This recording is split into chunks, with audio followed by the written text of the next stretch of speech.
So, can everyone hear me? How you doing, folks? Hope everyone can see everything that's going on. It's been a while since I streamed, so I need to double check a few things. Just give us a shout when you are here, if you are here. I'm just gonna... There we go. Perfect. Hey Chris, hey Tom, hey 8Scale, how you guys doing? Hope you're all doing well. Hey Ben. Right. Can you guys all hear me? Give me a thumbs up if you can hear me.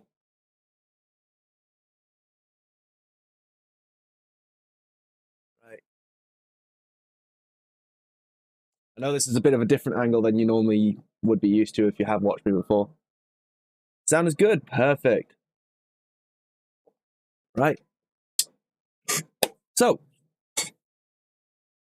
hear you loud and clear. Perfect. So, yeah, like I said on the kind of stream description, it's going to be a very chilled out stream today. We're going to be going through the Milo beta kit that I received way before even DMS was a thing, and before the LDO kits were all set up. Hey Jen, hey Stojatech. I'll stick with Stojatech for now. Right, yeah. So it's not going to be exactly like you would get the LDO kits nowadays. There might be a few mistakes. I know there's definitely a few mistakes. There's a few threads missing in some of the C-beam channels that I know of. And yeah, we'll just have to roll it like that. I have just realized that the Y-beam is still on my window because I filled it with some epoxy granite the other day. And I'm wired into my seat right now. So I'm going to quickly de-wire myself and then run over and go grab that C-beam and I'll be back.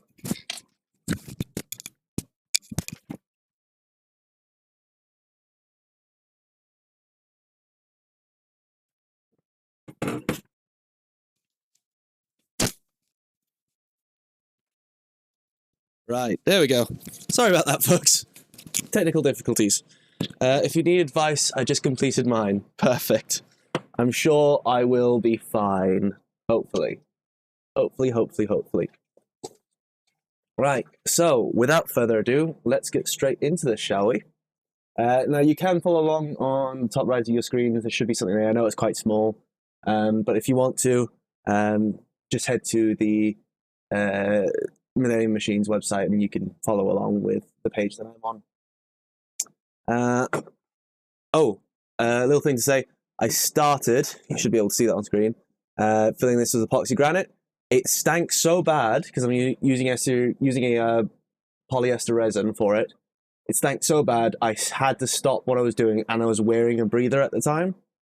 So I kind of just ended there, and that's as much epoxy granite is going to be on this build other than the ballast box. So, first things first, we actually need to get rid of this for a second, and we need to talk about the printed parts for this build. So, if you haven't done so yet and you're in the UK and you're in the market for some printed parts, these are the printed parts that we do, the exact same ones that we give out to customers. You can buy a kit for 120 quid. If you want it to come with your Milo, we can ship it with your Milo. These are kind of non-standard colors. We are doing a Joker build today. If you don't know what a Joker build is, it's just a purple and green build based off of Joker from Batman. The green we do use as a standard color on the shop. The purple isn't. The purple is just to pull this custom build. I thought I wanted to do something fun. Yeah. A Joker style mill. Yeah, exactly that. Exactly that. Yeah. So all small parts come in a little baggie like that, just so you don't lose them, and then all the bigger parts don't come loose. They are packed better, but I didn't pack them properly because they were only going back into this room. If you do hear any printers up in the background and they do start annoying you, do tell me. I can always pause some prints. Speaking of which, my P1S arrived yesterday, and it has already printed most of a Voron 2.4's worth of parts. I know I'm going to need that.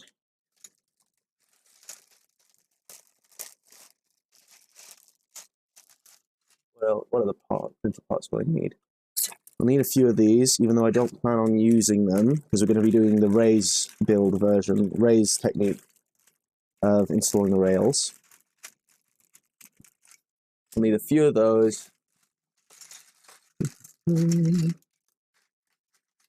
I've already packed the Y rails with grease, so we don't need to do that on this stream, because who wants to watch a stream where all I do is pack grease into things. Also, let's get some music going, shall we? I got batch 2 ordered and I can't wait to get it built. Yeah, I'm glad people are excited for the builds. Is music okay, by the way? Yeah, I'm glad people are excited for the builds. It looks like batch 2 is going to be closer to batch 1 than we thought from DMS, because batch 1 got stuck in Russia for a while, and LDO keeps trying to track them down. We know they're probably in the UK, but that's about it. Right, let's get back to the build, shall we? Now, there is a little diagram here to show which direction these go in. The easiest way to actually figure this out is just to get your XY transition piece, put it in the edge just like that, and it should sit flush with the back of that plate there. And on the other side, it won't go in at all because it interferes, right? So that's how it should be going, right? And that's how you know that this side is the operator side, that side is the column side. Music is a bit loud. Cool, I'll turn the music down a little bit. I've got 2 mouses today, so this is...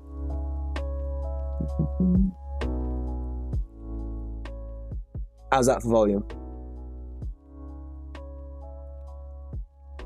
Besides the smell, do you recommend granite epoxy filling the extrusion? Does it make a real difference? Yes and no. Depends how hard you're going to be moving your machine, right? If you go with a stock build, I recommend it. If you're going with FMJs, HOIs, things like that, you'll get the weight through that. The idea behind epoxy granite is you're just adding a little bit of weight. Now, on a huge size mill, you need quite a bit of epoxy and sand to actually make it worthwhile.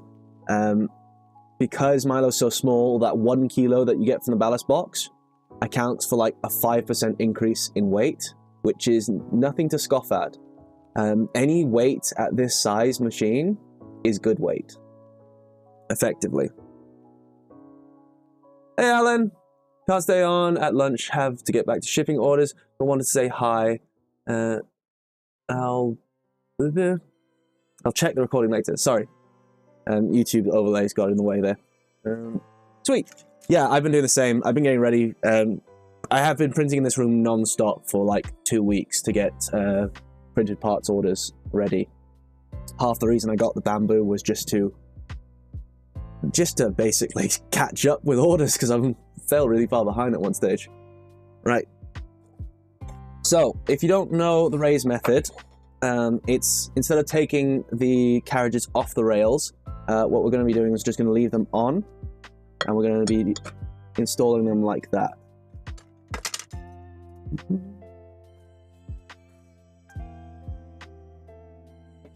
And the idea is that this should be a little bit simpler to do.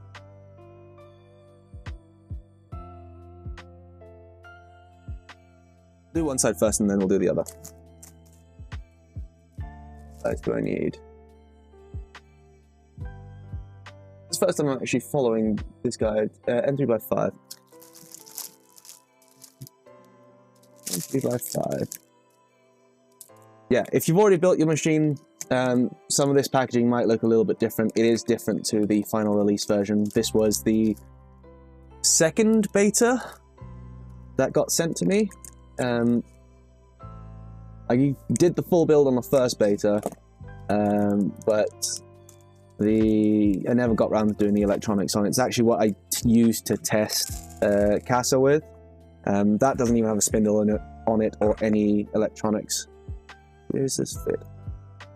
So LDO put this in their kit. I actually don't have any idea what it's for. It might be for M3 button heads, but it's a nice tool. I just don't know what it's actually for. All right. If you haven't done this before, at this point you really should be leaving these loose. They don't need to be tightened up, because you might need to do some adjustment later on.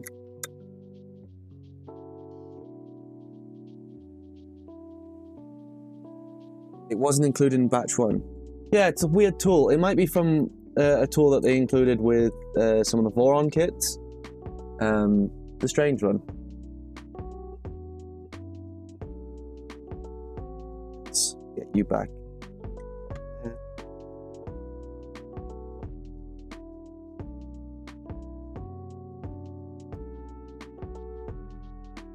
Oh yeah, kind of reason that I'm building this kit is because I have still yet to cut on a V1.5. And I'm working on V2 already, which, no, there is no update for, before anyone asks. And I needed some prototype parts. Now, I asked the guys at Fabrico, and the guys at Fabrico said, yeah, they'd be happy to help out. But they're busy people, and they don't always have time to help projects out. As much as they do, and as much as that's awesome that they do that, it can be quite challenging for them to find machine time when they're also trying to produce a whole load of other stuff. I asked LDO, but obviously they have to ship a bunch of stuff over from China every single time we asked them for some prototypes. And that's okay. For the kind of bigger, more expensive stuff, I'm receiving some plates from them tomorrow. For V2. So those should be cool, but those are quite complex parts to make. There are some other less complex parts on V2 that I would like to machine myself. So I wanted to get some kind of machine together to do that, because I have Casa now, so I can actually do some milling myself. Up until now, I haven't had a space in my room where I can actually have the mill and actually use it, rather than just test the motion on it.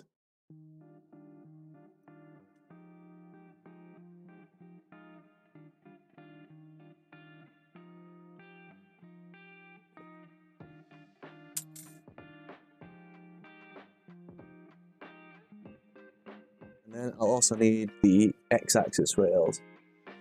Right. X-axis rails are back here.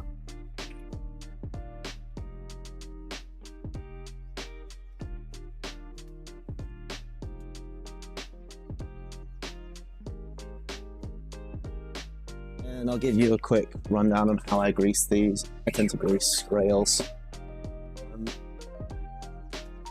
Now, typically, I've seen a lot of people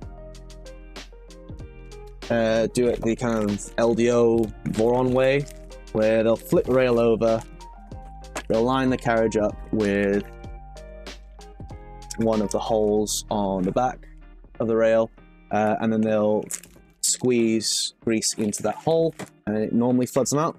On the MGN15s, I've had a lot less luck with doing that. So I am just going to be doing it the way I normally do, which is kind of just to squeeze it on, take the carriage off, be very careful not to lose any of the balls, and put some grease directly on the balls themselves. I know that's not the typical way to do it, it's just the way that it's worked out for me a lot of the time.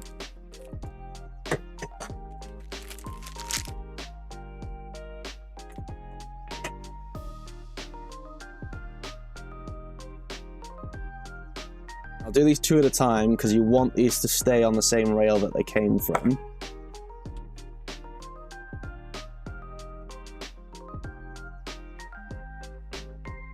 And I'm just using just a lithium grease.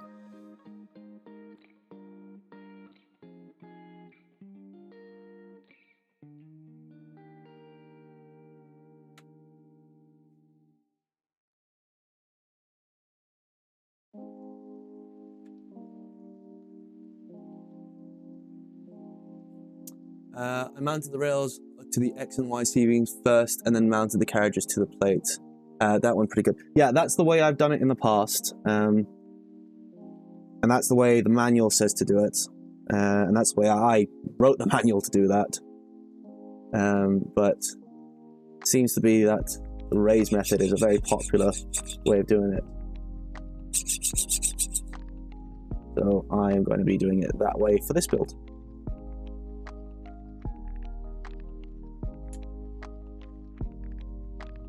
Waste not, want not.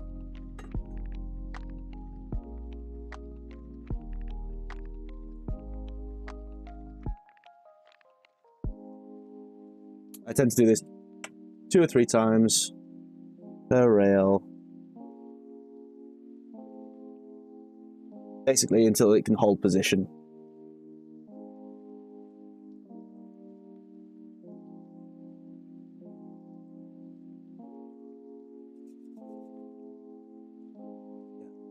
That's now properly packed because it's not falling down under its own weight.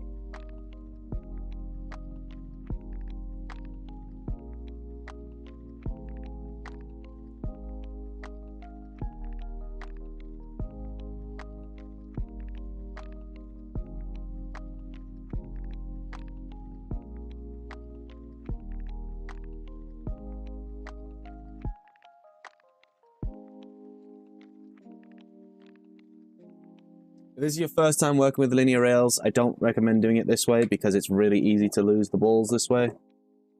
But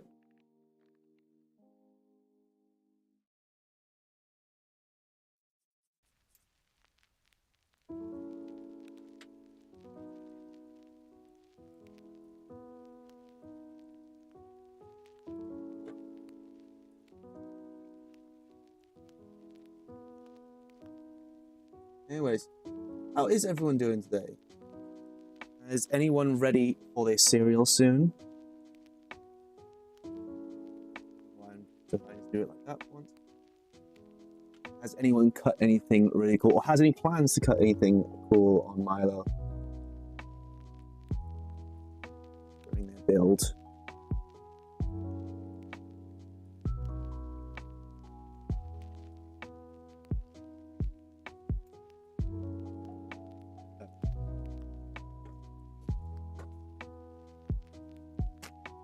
Is one Y rail done?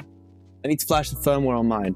Oh, nice. Are you Xscale? Do you get sent one of the kits from LDO? I can't remember if you were one of the beta testers, or do you still have your weird Frankenstein build where you used a bunch of open build 90-degree corner brackets for your Z column?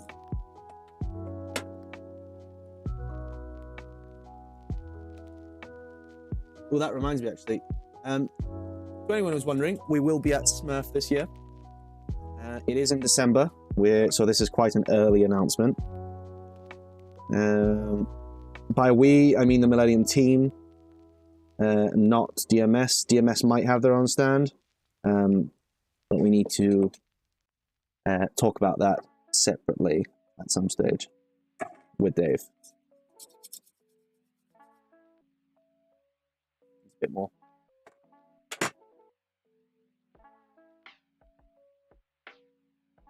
M31 here. I cut my first HOI part in foam. Why foam? Was it just a practice run? Please tell me it was a practice run. It wasn't just wasn't just you planning to actually use that. I've made this tool head so light, it's practically made of foam.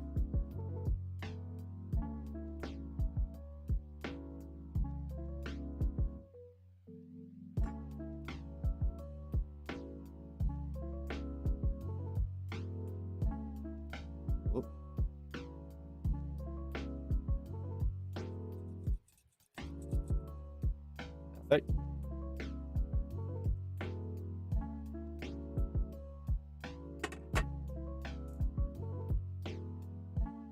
You have both. Oh, okay. You're starting a little production run in your hometown.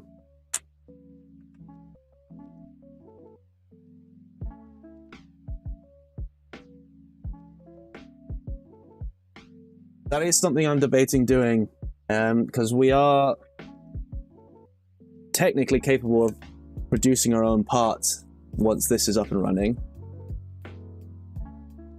Oh, perfect. One shot. That's all that one needed. So I might produce some HOI parts to sell, because those are something that don't actually need to be that accurate to work. So I wouldn't need to worry too much about accuracy, because essentially they could be replaced with a cast part. So we could really bring the price down by not having to keep to a very tight tolerance. We could do them in-house, so we wouldn't have to pay for fab houses to do it. But at the same time, if it got really popular, having an external fab house would be a lot cheaper to do. We don't know. I don't know whether or not we should do it like that or not yet, just yet.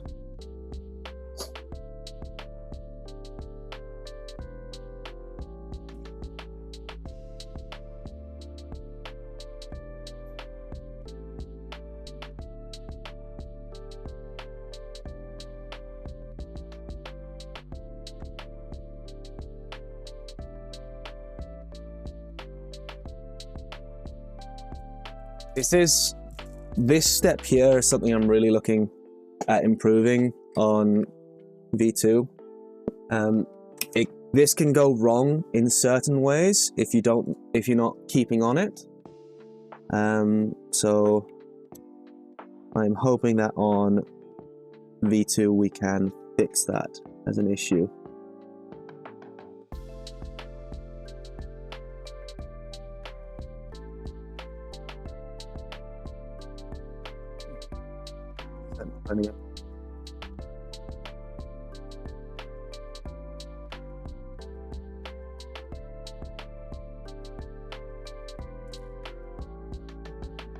See, this is what I mean. So many people have built Milo, but they don't realize that Milo takes up a bit more space than they were expecting. Or that the fact that they want to build cool machines, which, don't get me wrong, is a reason on its own to do something. But then they forget that it flings chips everywhere. Why? You're not seating properly. Ah, I know why. Because one side is M5s, the other side is not M5s. Forgot about that. Yeah, that's something I'm also fixing on V2. The reason I did it like this was so that you knew exactly what side was which. You had that conscious kind of decision between, oh, this is the right way around, this is the wrong way around now, because you had to use different fasteners. Cassette builders next, parts are ordered. Nice! You self-sourcing then, I assume so, considering LDO doesn't have their kit finished just yet. I like the idea of milling parts to improve the mill. Yeah, I like it. I'm hoping that in future, there's going to be enough of an ecosystem of between Millennium or other projects that might pop up, or the new rat rig mill or something like that, where we can just say, we can start designing machines with milled parts as easily as designing machines without them, with 3D printed parts instead.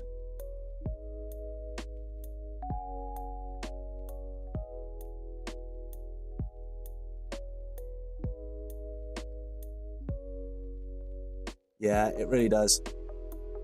I really want to design a router with a kind of flip up top, like the Pantheon design ones. But I'm struggling to justify why we should design a router versus just getting a print NC or something like that. One that's already been done. I figured, because I want to make sure we're doing something different and not just copying everyone else, because that's the whole point of the the project is that we're actually pushing forward and not just copying.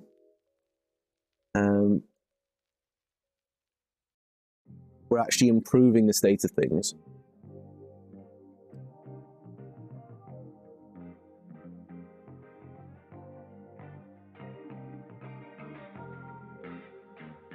Well, yeah, not a Milo-specific issue when it comes to chips flying everywhere. Someone talk to whoever manages physics in the universe.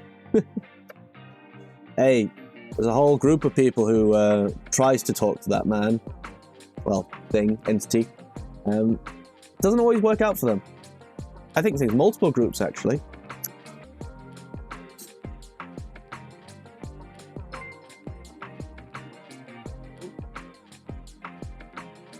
Say, thanks for subscribing, bud. XA, Shay.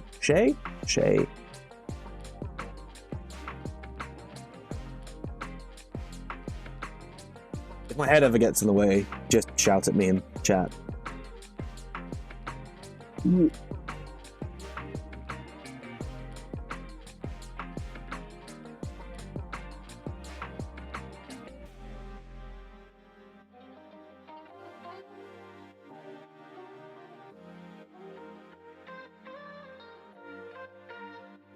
Oh, speaking of people who talk to the man who manages physics, what does that look like? That's a weird coinkydink.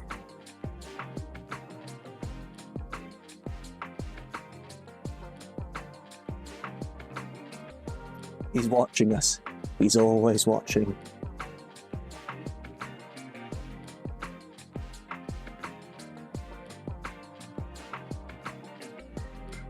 Except for Alabama, he turns his eye away from Alabama.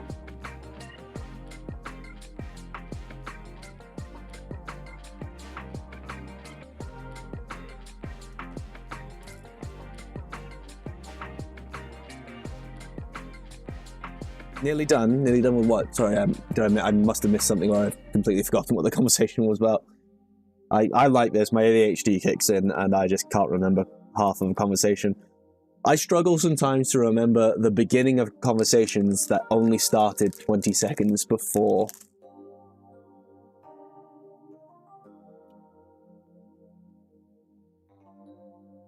It's a true gift I have for that kind of thing. Yeah, all the states that start with C-A-L-R. Okay, fair enough.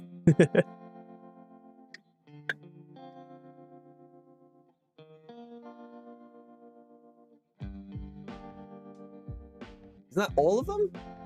I'm not American. I don't know this stuff. Oh, yeah, nearly there. We've just started and we're nearly there. Man, I'm a speed builder. I'm like 3D Maker Noob. Am I the only one who gets sad that 3D Maker Noob was like, he's a really good YouTuber, but he never posts anything anymore. And he's been doing a couple live streams every now and again, but I'm not someone who watches too many live streams because a lot of the time it's Americans who live stream, and I'm asleep at that time, so it can be hard to watch some of their content.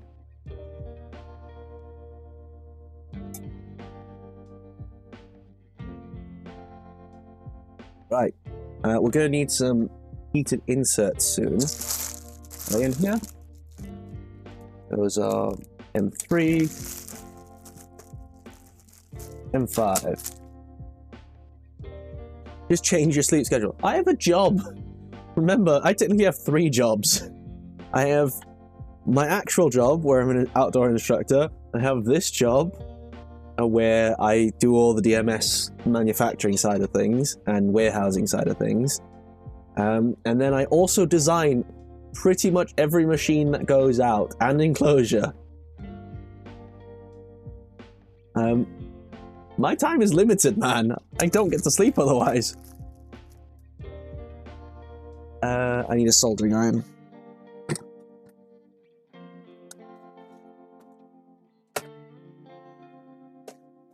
Right. right, hold on to your butts. This has tripped a breaker in my house before.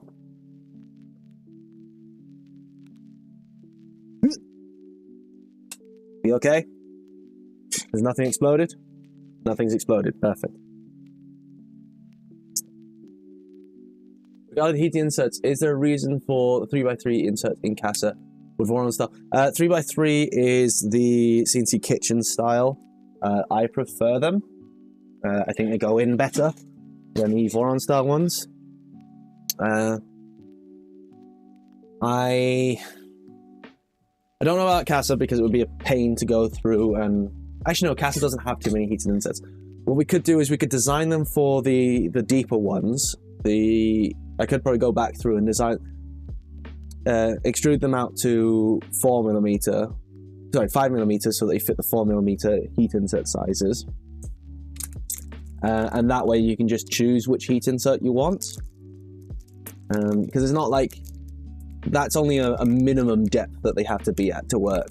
There's no real maximum depth for them. We need to set a land speed record for the fastest Milo build. I have a 1.5 day film record in the LDO kit, pre-processed printed parts with mise en place category, any percent category. Yeah, that's fair. No, this is gonna be a chilled build. A very slow, not very slow, but a slow build.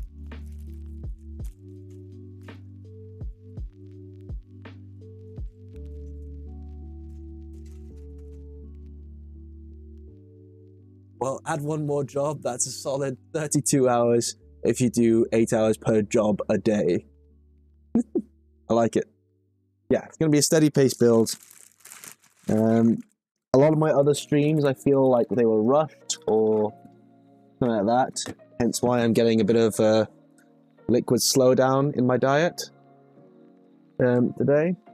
I feel like I'm on camera, I get a bit stressed and start waffling mostly, and then I just want to end the stream early because I feel like I'm doing bad.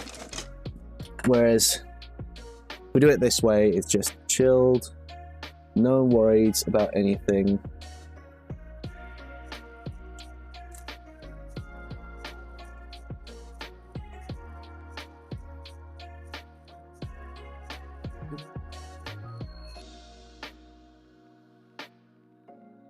I also have asbestos fingers, so I can touch a soldering iron for a good like 5 seconds before it burns me. Don't do what I do. I'm just weird like that.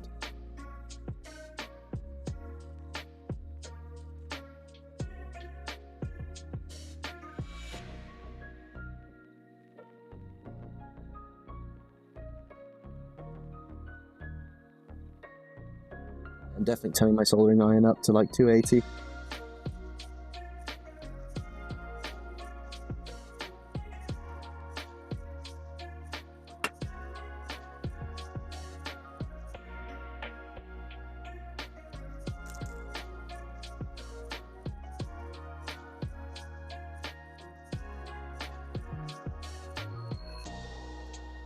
Just asking, they are more common, but I might have some CNC Kitchen 3x3. The 3x4 ones will work. I think on the LDO specific parts, they always, so if you get the LDO kit, when it comes out, they'll probably change it to those ones because that's what they'll have in stock.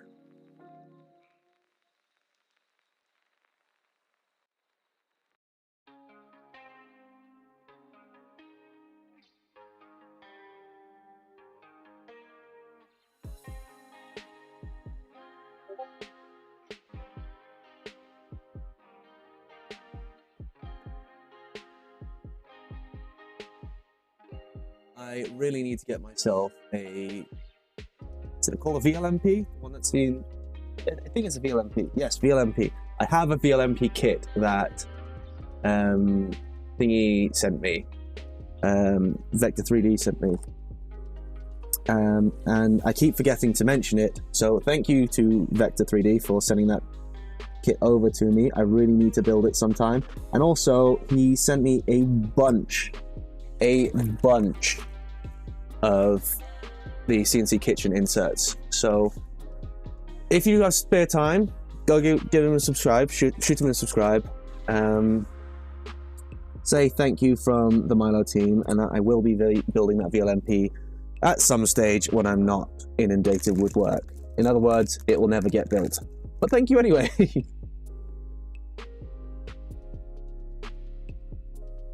I have a lot of spare M5 heat sets from the LDO kit. Nice, but I still wonder if I missed parts. Yeah. I wanna lower the use of single M5 heat inserts for V2. So for example, these right now, they're just about strong enough to hold on to the abuse that Milo will have. But if they crash, they tend to pull out.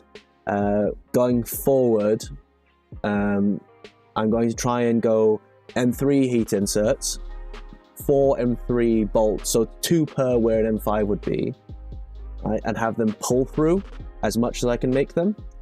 You'll still get the odd ones that aren't pull through and things like that. That just can't be. But I'm going to try and minimize it as much as possible.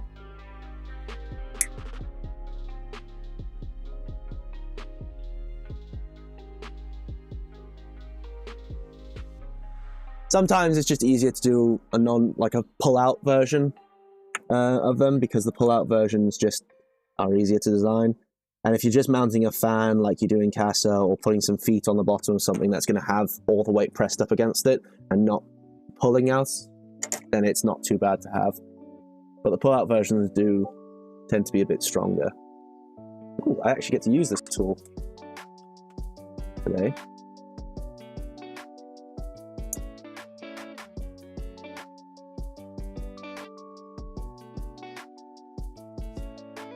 Need to go a bit deeper. Adam is streaming too at the moment. You might say hello in another window. Oh, nice. Wonder what he's streaming. Oh, is he doing the Darwin build? He's finishing off his Darwin build, isn't he? It's so weird. Literally a few months ago, none of these guys knew me. Or I was still a small person, but now, like, everyone knows my name in the community, the kind of greater 3D printing community, and it's really strange. I don't want to say everyone, but a lot of people do. So like Mandic, Nero, Steve, all those guys who I've been watching for going on 3 or 4 years now. Ever since like Voron became a big thing. And they are now saying my name. It's really, really strange.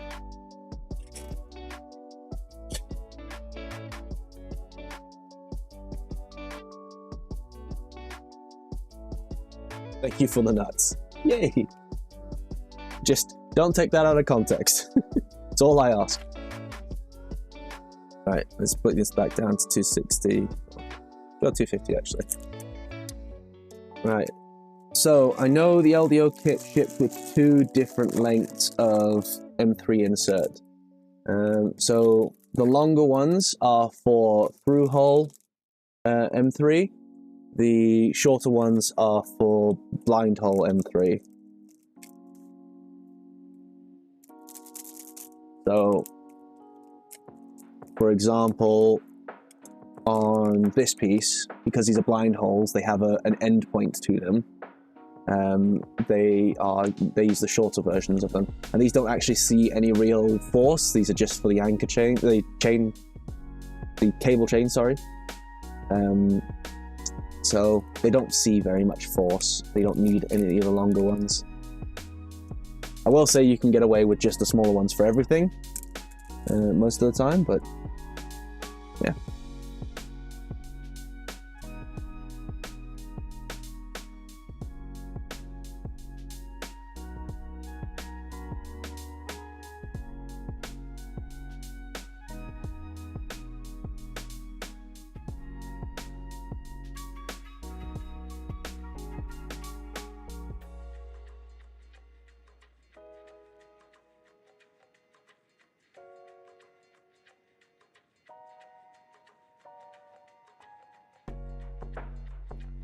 8, and 2 more.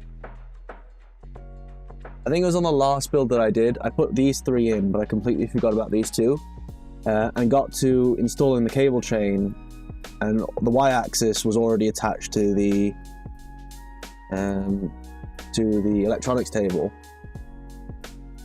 And it just went all a bit fucky from there.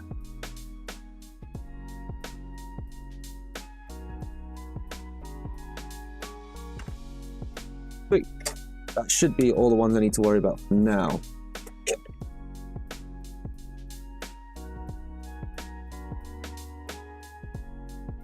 Shouldn't those be... No, they're not M2.5. Don't you do me like that. Don't scare me like that. No, the M2.5 are just for the end stop switches. Just for the end stop switches.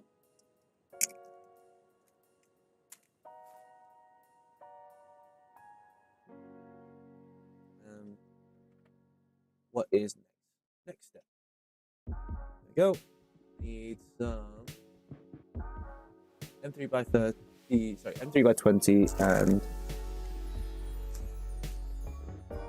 I don't know whether or not I should leave these out so that they don't get mixed up. Yeah, let's leave them out.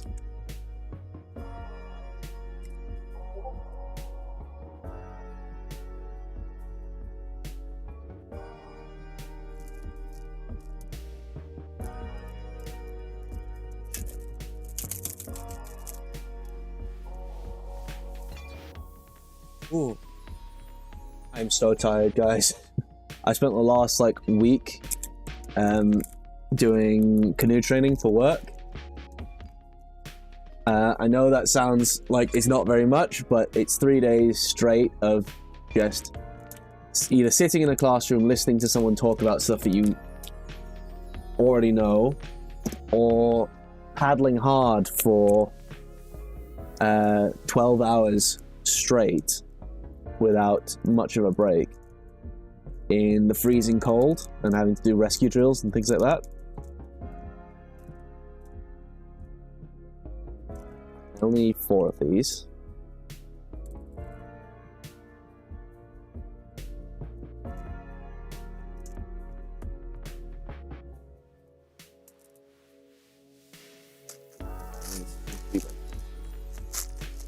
What the?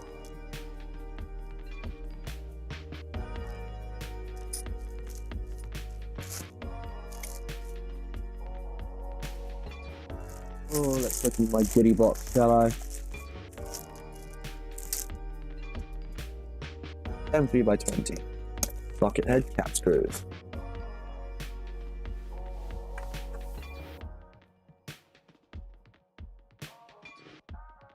I've got stoppers on these ones, so I'll flip it this way around.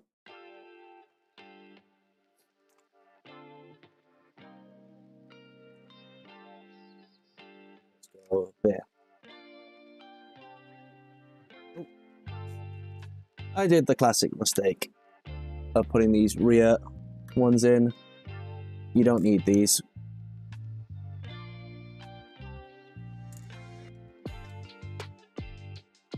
Fallen for your classic blunder.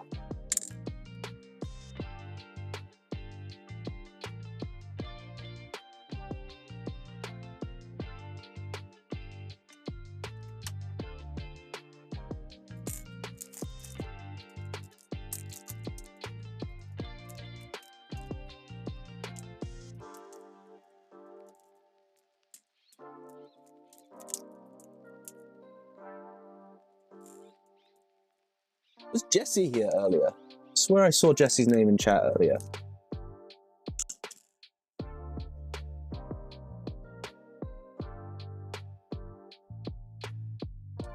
Give us a shout if you're here, Jesse.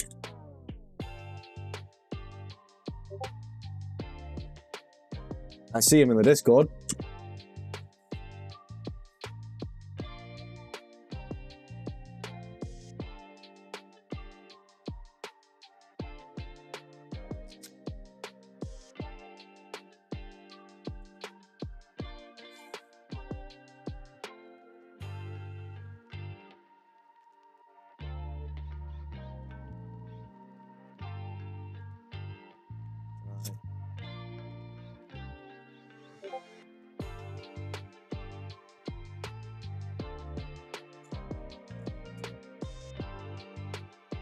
Oh, do you guys want to see the next module for Casa? Let me put this in and I'll show you what it is. If you are building Casa right now, with all the modules that we have, it can get very dark inside. I know most people will just put an LED strip inside or something like that. So I decided I liked the form factor that the other that the Casa V1 lights were, but they were not great lights. So I kind of took that form factor and added my own little twist on them. And these use, if you don't know what the Disco on the Stick mod are, they're a Voron mod. Let's see if you can see those a bit better. It's a Voron mod that slides into the side of these. You can daisy chain them together. You can daisy chain the data lines together if you want. And these just attach to the top frame of Casa, the top of the frame of Casa. And they were kind of one of the reasons why I decided to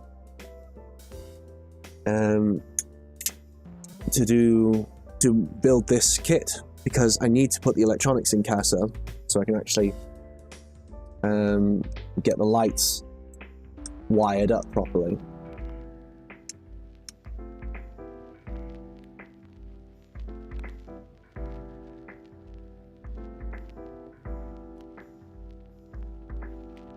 Hey Marcus, how you doing, bud?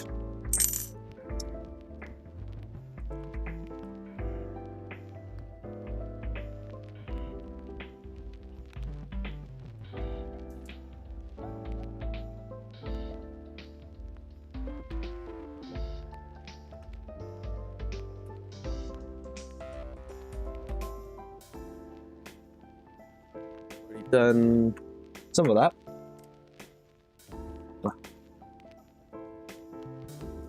Oh, I've spilt these everywhere. What happened to the Ziploc bags that LDO used to use? I used to love those because you could close them up again and you could avoid this. I say that like I'm an expert with LDO kits, but my first beta kit came with Ziploc bags, and then the Trident that they sent me was also came with Ziploc bags, so I assume that's what most of the kits are like. For the M3s on these are the longer ones because these are through holes. Yeah, Disco on the Stick is actually cheaper than you think. The RGB ones are like £10 a piece, which I don't think is too bad. The straight up ones I think are like £8. It's just the straights white LED ones. Why am I so dumb and I can't take apart these bags?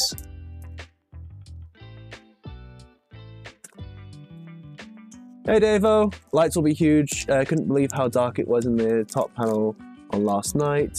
Matte black panels don't help either though. No, they don't. Yeah, so I've done a little bit of testing with some straight up LEDs in the same housings. I didn't have any white PETG on hand. I just printed these out of a very thin ABS, white ABS, which I did have on hand. And they surprisingly work very well. If I had the choice, I would be putting these in either PETG, in white PETG, or in clear PETG, because they apparently let more light pass, but they were good enough for when I was testing them. Most of the screws in my kit came in, yeah, because you had an end of development kit. The batch one and end of development kits came with these non-resealable bags. I don't like them.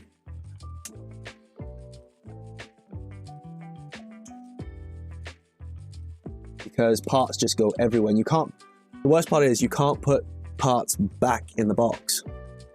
Like, I would love to clear them from my work area and put them back into the box, but I'm not that luxurious? Not that lucky, apparently. I get it. Over 100 kits, it probably is going to cost something, a non-negligible amount.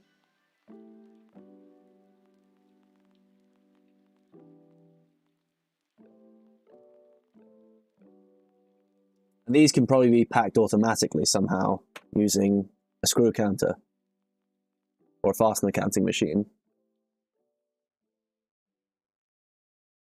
I may or may not have a bag full of loose screws from my LDO build. Yep, that's going to happen. It's going to happen at one stage where I knock everything on this table off. And the same issue is going to happen to me.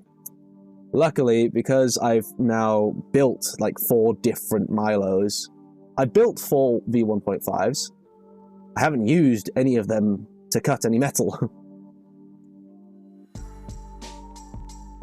I have tons of like spare Milo parts, so I'll always have enough screws.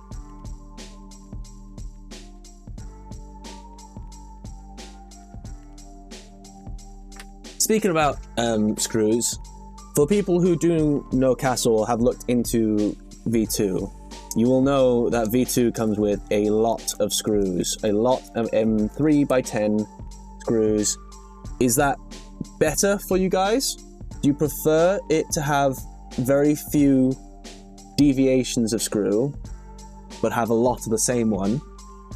Or do you prefer having lots of less of the same screw and lots of kind of deviations, different sized ones?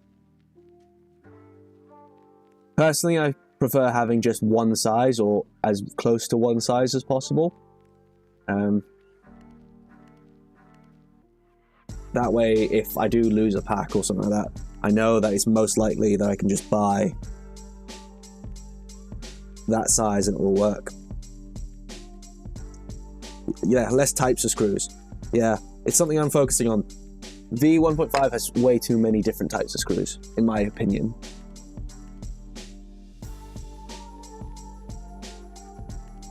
Yeah, less types.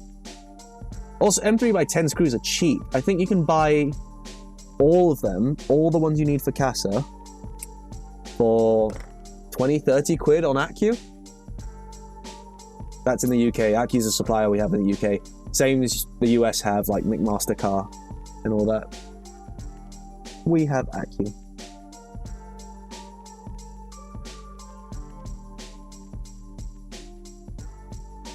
If you're an avid 3D printing fan and you like building lots of 3D printers, it's worth getting an Accu membership. Accu Pro, I think is what they call it, because it's free shipping, and it's free shipping for a year, and it costs you 30 quid. It's insanely good.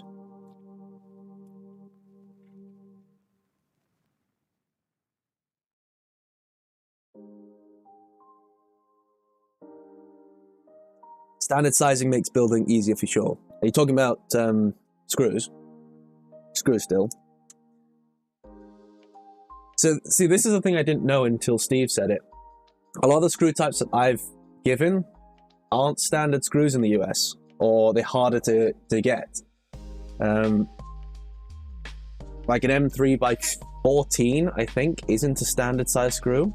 M3x12 is, M3x16 is, and I think M3x18 is, but an M3x14 isn't a standard size screw, which is just weird. I paid €12 for 500 M3x10. Yeah, perfect. That's what I mean. M3 hardware is just so much cheaper on average.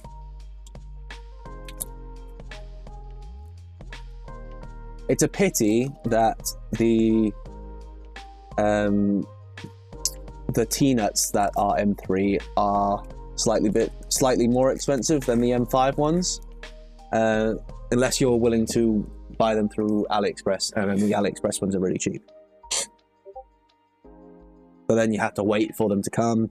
If you live in the EU or the UK, that's not too bad because AliExpress is really quick to get things. It's really quick to get things shipped from China if you live in the EU at the moment. Took me like 2 weeks to get some prototype parts from AliExpress.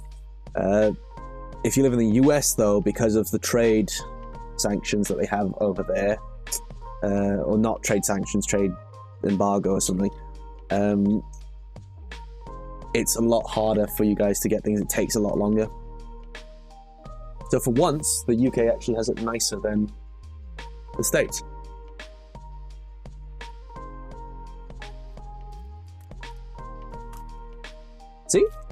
They can use Ziploc bags. Ziploc bags do have them. Yeah, all offers 10-day shipping from the EU now. Yeah, it's so nicer. Fewer sizes. Rolling T-nuts were $16.50 on Amazon per 100. That's better than we have in the UK. My prototype caster did rack LDO up quite a bill. Yes, LDO did sponsor that build because they wanted an enclosure and they wanted it quick. And it was too slow to get things shipped from AliExpress. So I bought them off of Amazon here in the UK. And they were £11.50 for 50 of them. Now there's over 450 screws that require rolling T-nuts in Casa. So it wasn't a negligible amount of the money was just spent on rolling T-nuts. I think if you broke the cost down, it would probably be the highest cost was the panels, the second highest cost was the extrusions, then it was the M3 T-nuts on my build, then certain electronics, so like the motherboard and not the main board, not the motherboard, and things like that. And then last was the fasteners. Those are the cheapest of the whole thing.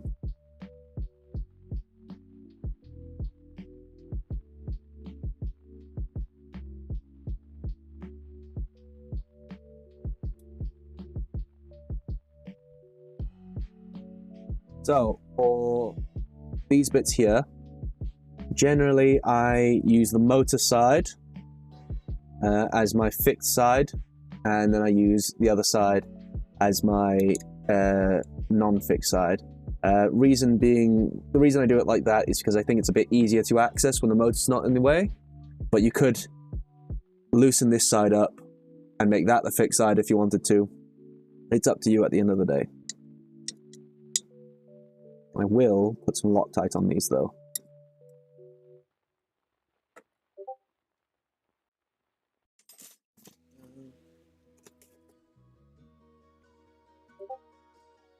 You really don't want very much Loctite at all. What do I have that I can put this in?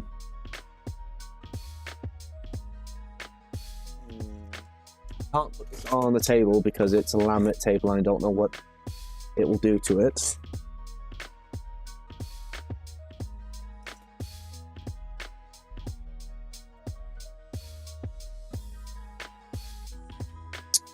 Tricky.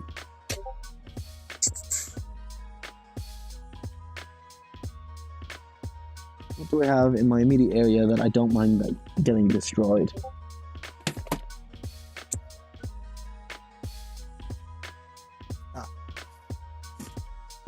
Cutting that. I'll put this under my keyboard.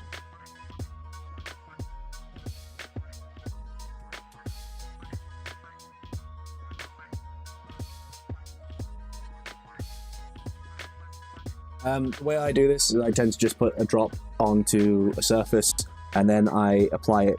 I dip the screw into it rather than dipping the screw onto that, because you wick up a whole lot less that way and you don't need very much Loctite for it to lock tight.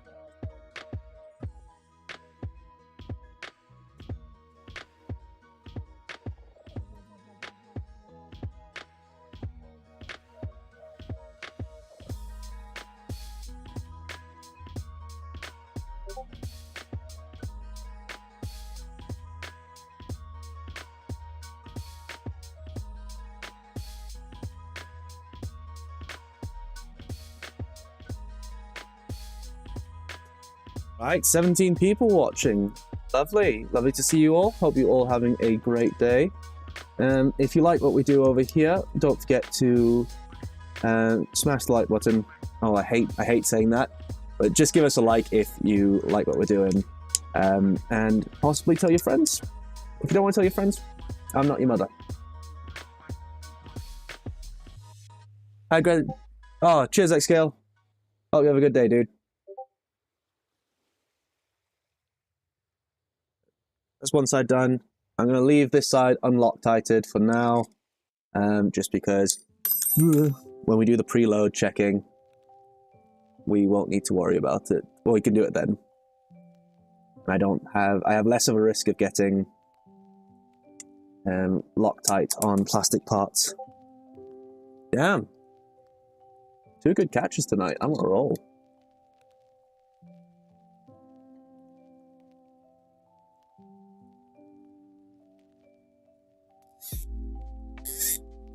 You hear that? If you can hear that noise, that's because some plastic has got into the threads. You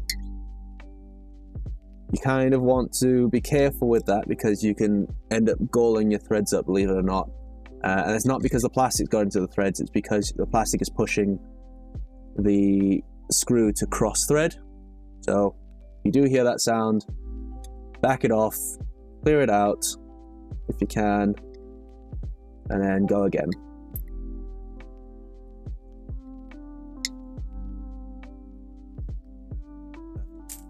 Let's set some preload. So, before you do any preload setting, always make sure that you have some grease in at least the fixed end, because you're always going to go through your fixed end first. Because it's hard to set the preload if... You can underset the preload, you can under-preload it, underload it, if there's no grease there. Whereas if there's that grease there, there's at least some kind of sliding action going on.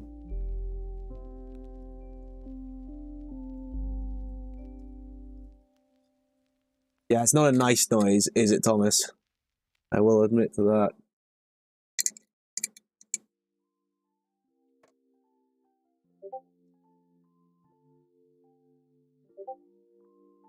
I love having that camera there now. It means I can actually move back into a more comfortable position when I'm doing stuff like this. Couldn't do that before.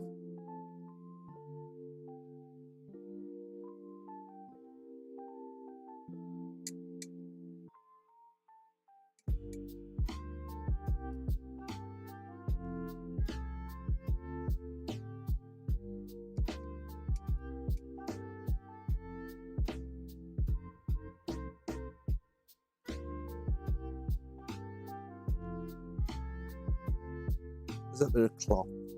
Tissue there.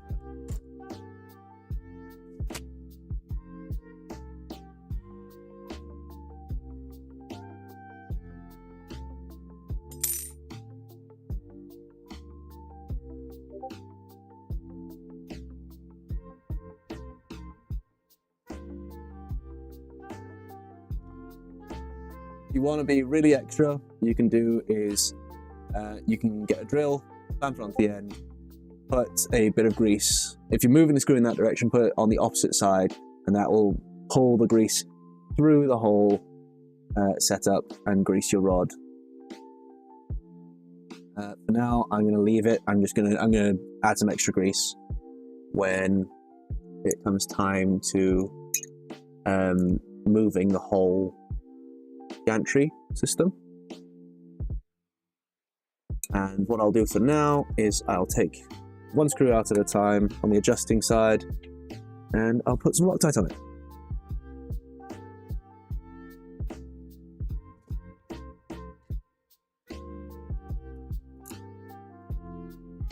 The reason I do it this way is just so that there's less likelihood that you're getting Loctite on some of the other parts.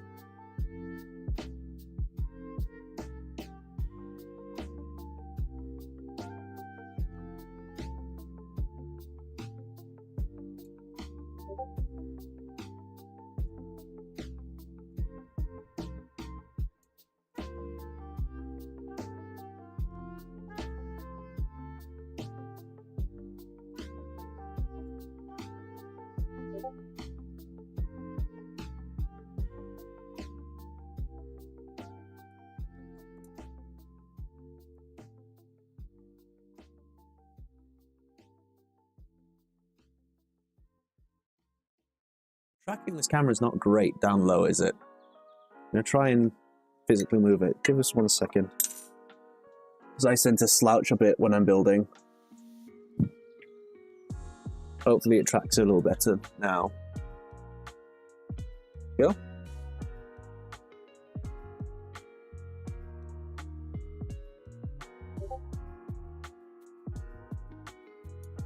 That's a bit too tight.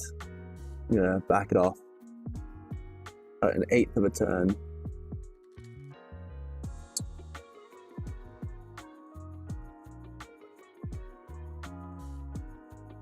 There we go.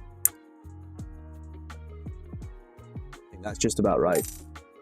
So I can spin it with my hand, and it's just under where my hand would spin rather than the screw itself. Now obviously that will depend on how strong you are, whether or not you can spin it by hand or not. So don't take my word for it. There's another check that you can do, just to hold it up against your ear, pull back and forth as abruptly as you can, and see if it makes any noise. If it doesn't, then you've probably also set the preload just right. Now, I'm going to then take the screw out entirely, and I've now set the preload for this part.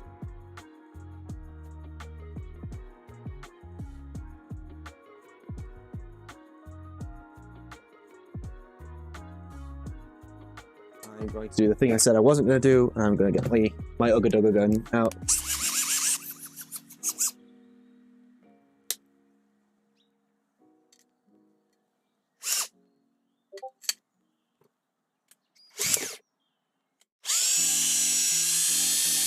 There we go, much faster.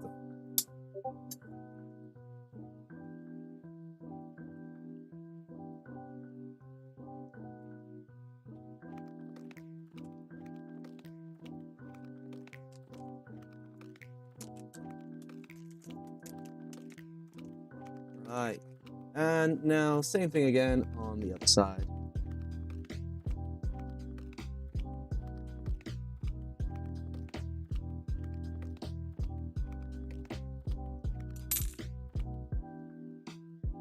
Now for the y-axis, I tend to use the tapered side as my adjustable side, and the back side as my non-adjust side, because it's way easier to get into the front than it is to the back. Double Loctite.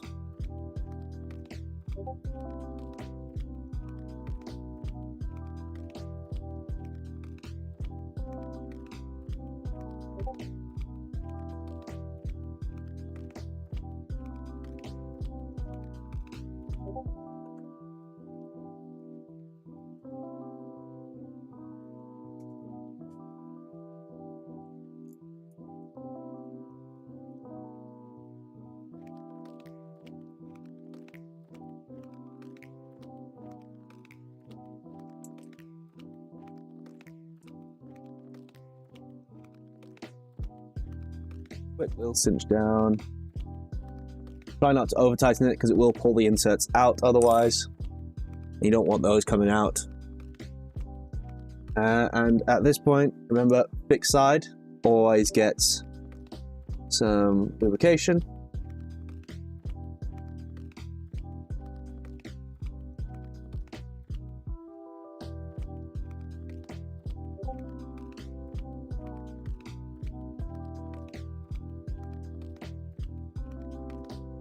Do the other side.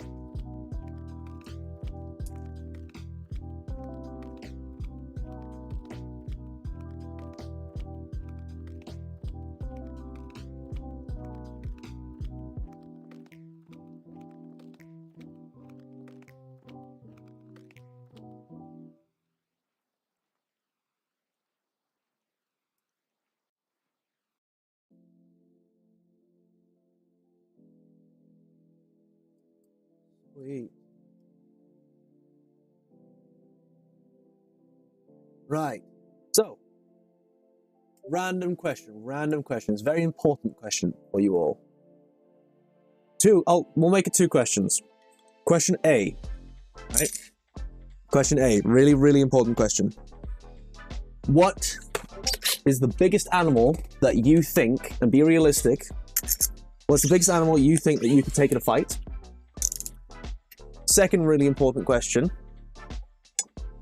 All right, would you rather fight 10 chicken-sized horses or 1 horse-sized chicken? All right, really, really important philosophical questions we are asking here today. And I will judge you on your answers.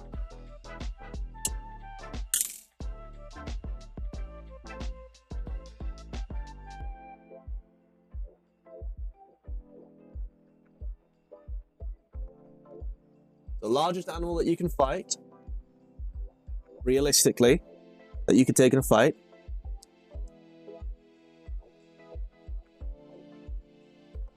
or 10 chicken-sized horses, or 1 horse-sized chicken.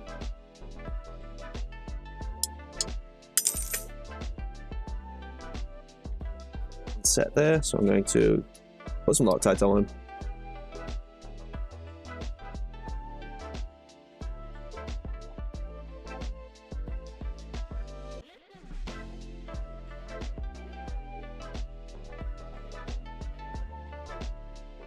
You realistically think that the largest animal that you can fight, Jen, is a mouse. But then you say that you could fight 1 horse-sized chicken. That logic just doesn't make any sense. It doesn't make any sense to me.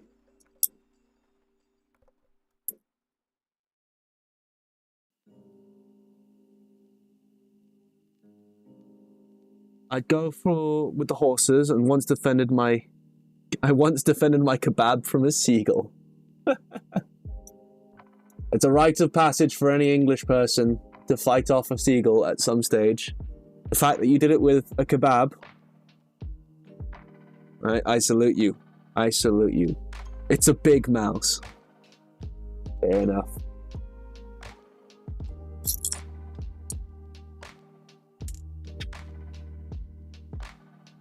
How big is a big mouse? And don't say it's as big as a big rat.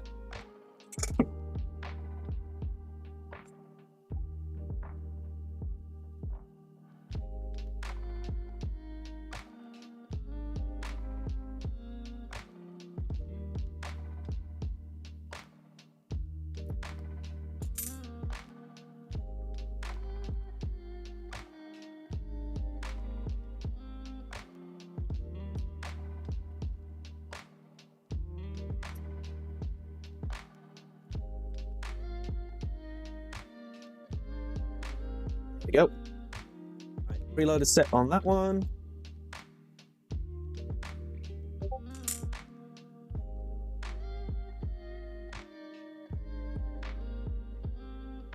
Sorry, I can't stop laughing. What are you laughing at? It's a serious question, man. It's a serious question.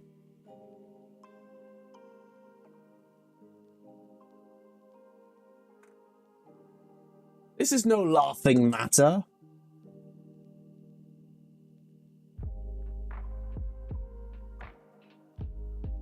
Right. That's the boring bit out of the way. Let's keep building. M5 by 16. That's M5 by 22. Need button heads. M5 by 16. Perfect. Those can go back in the bag, in the box. Because Ziploc bag can go back in the box. No Ziploc bag, no go back in the box.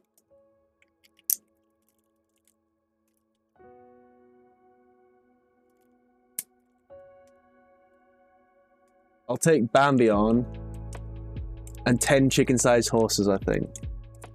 See, 10 chicken-sized horses, I don't know. This is one of those things where you can ask further questions. Do the 10 chicken-sized horses have the strength of a chicken? Or do they have the strength of a horse?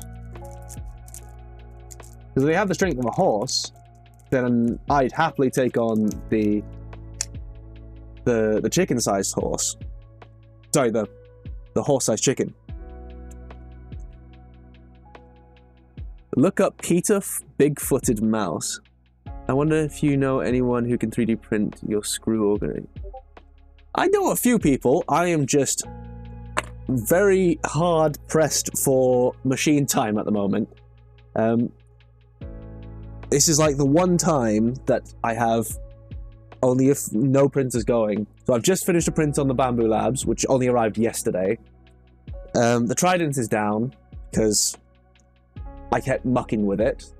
I should have just kept it a stock Trident.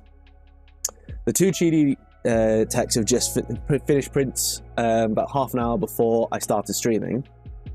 I never have time, almost never have time to do any dev work anymore because all my printers are taken up. I never have enough printers. I ordered a screw bin to help with manually... with my many boxes of screws all over the place. Yeah. What I generally do is I order from a place called Accu, and they come in these bags, and I organize all these bags dependent on size of screw, and that's normally my organizational stuff for all my fasteners, and that's worked great.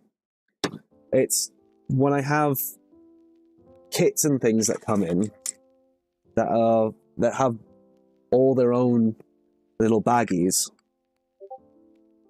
that I hate. This is one thing I hate about kits. The one thing I love about self-sourcing is the one thing I hate about kits.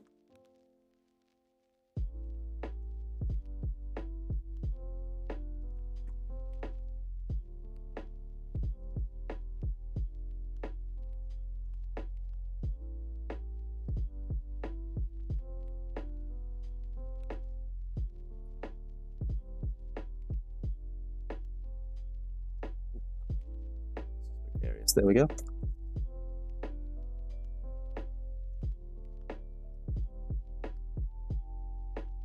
The issue with printed screw organizers is you still have to organize them yourself. Yes and no.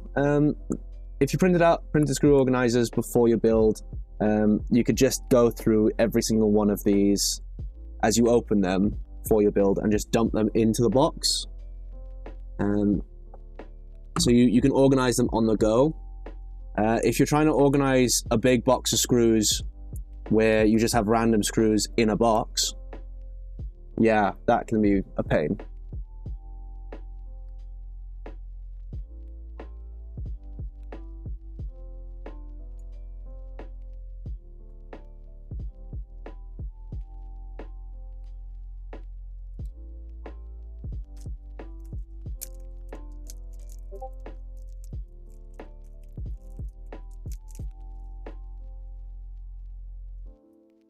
I tend to, whenever I'm feeling like really anxious or something like that, I know it's a really boring, it's going to sound very boring.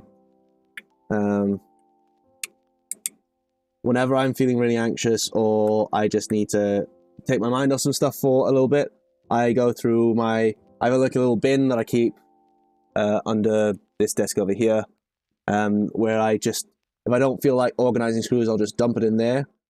And when I need to calm down, I'll go through them and categorize them, give them their own little baggie, make sure, measure the lengths out, the sizes out. Yeah, that's what I do when I'm stressed. It's just a little therapeutic kind of spring cleaning thing that I do.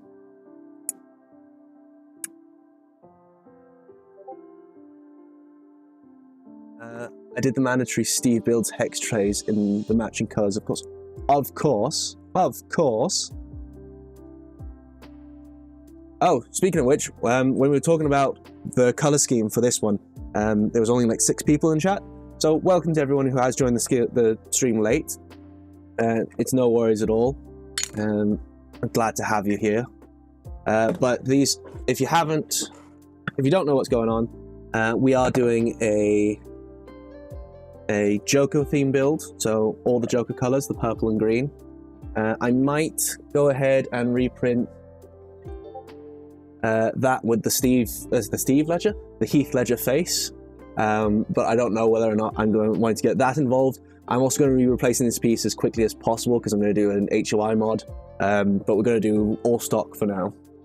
Well, all Milo stock. Sorry, all LDO stock.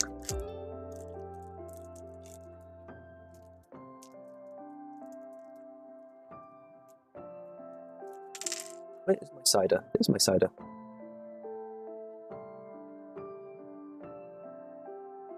Lovely.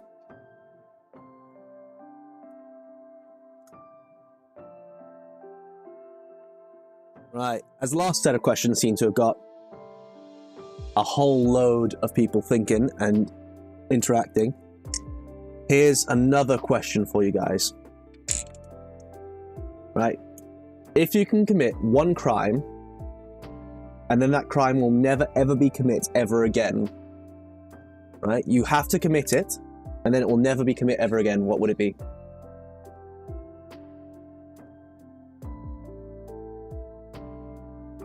You don't need to put your answer in chat. Just have a think about that. What are you willing to put yourself through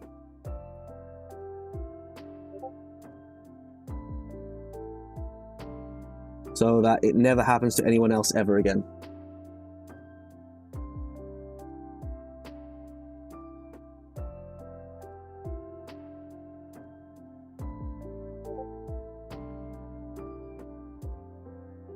That one's evil. Yeah, it is evil, isn't it? It's a good question. It's a good question to ask people.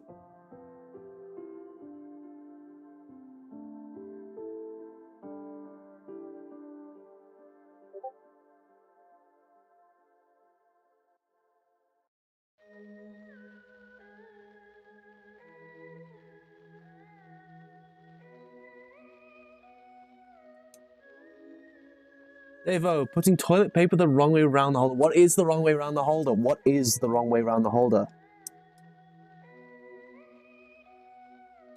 Are you a waterfall man, so it goes that way around? Or are you an underarm type of dude? And don't go quoting the patents, because there is a patent for how toilet paper is meant to be.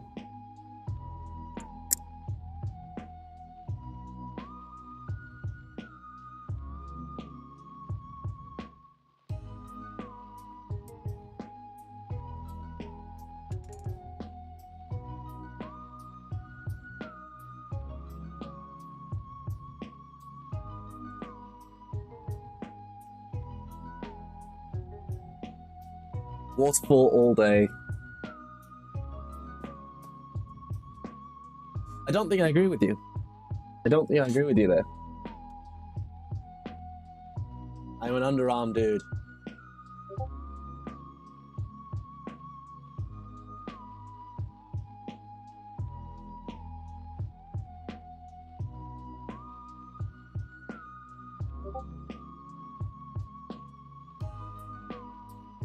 What's the patent say? I think the patent is a waterfall. I can't actually remember.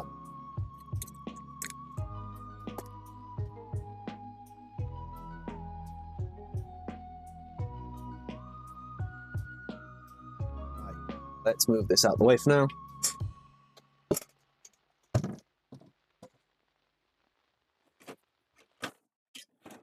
Leave that.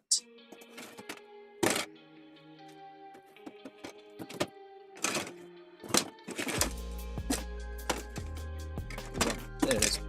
And we'll need that, and we'll need to heat this up.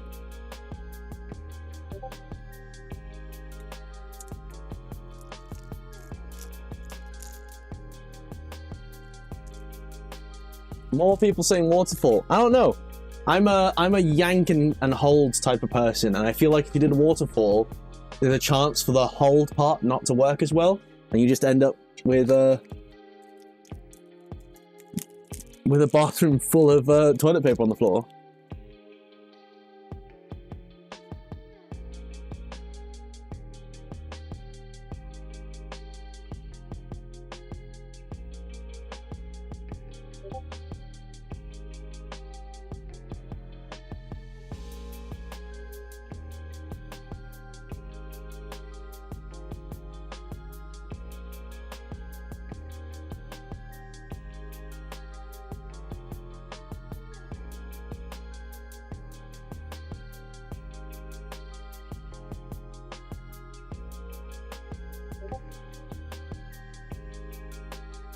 You can inspect it, but why are you inspecting toilet paper? What do you mean by inspecting toilet paper? Do you have stories written on your toilet paper? I don't understand. Tell me. Tell me now.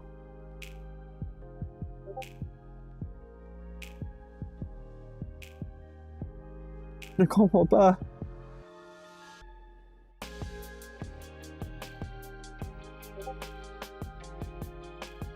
How long have we been streaming for? We've been live for an hour and a half. 1.5 hours. Plan is to try and get as far into the y-axis as possible. It doesn't really take far beyond this. Sorry, doesn't really take long beyond this point. We might get a head start on the x-axis as well. But who knows?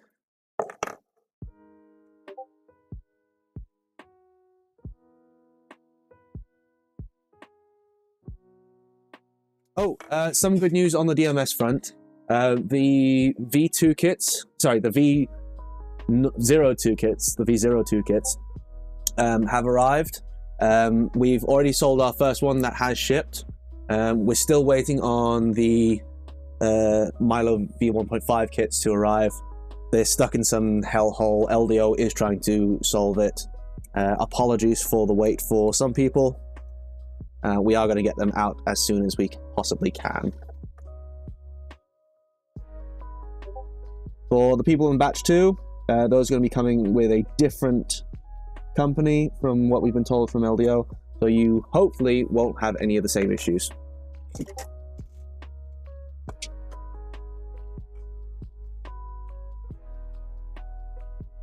I just need to know what gets near me. Maybe there's a bug on it. As a dude who grew up in Africa, right, bugs and spiders don't scare me that much. Centipedes, on the other hand, scare the living daylights out of me. I've seen those good on some of my dogs, and they did not fun. Any chance of Milo Pro with ball screws, heavy linear rails, and a stouter frame? You got to think about what's worth it, right? Ball screws are something we are looking into for V2. A stouter frame, I don't know what that means. Stout can mean various. Do you mean a stiffer frame, a larger frame? Yeah, we're looking into that as well for V2. But at the end of the day, you're working within the constraints of extrusions. If your Milo V1.5 is good enough for aluminium, there's a big leap it needs to take in order for it to be good enough for mild steel, right? And at that point, once you finish that leap, you may as well have bought a proper mill. No, not a proper mill, because Milo is a proper mill. It is a proper CNC mill, but a proper cast iron mill is what I'm trying to say. And those are expensive. We are working on something to try and bridge that gap a little bit. But it's not going to come for at least until next year.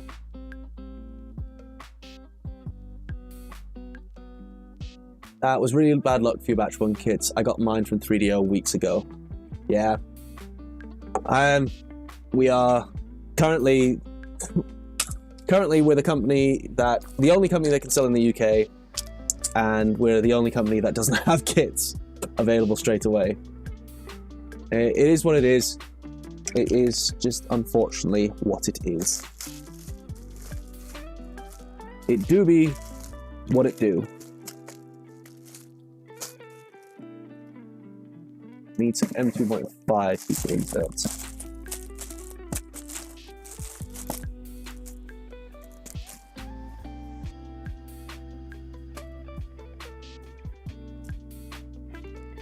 Yeah, the design work for V2 hasn't been finished yet, so I can't give you an ETA. It's going to be at least until next year. There are ways to modify Milo to be capable of mild steel. HOI for a start is one of the big ones. Filling your extrusions with epoxy granite Don't use a polyester epoxy like I did, because it stinks to high heaven, and I had to air this room out for 4 days. It smells so toxic. Mini lathe when? Ask Dave, because he's keen on designing something.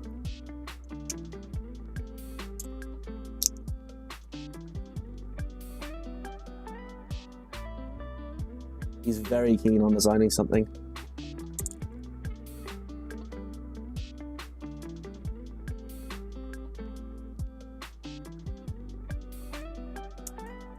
The LDO M2.5 inserts are a lot different to the ones I've got anywhere else. The ones I've got anywhere else are just the same body as the M3 ones, but with an M2.5 thread on them, whereas these ones are actually a lot smaller.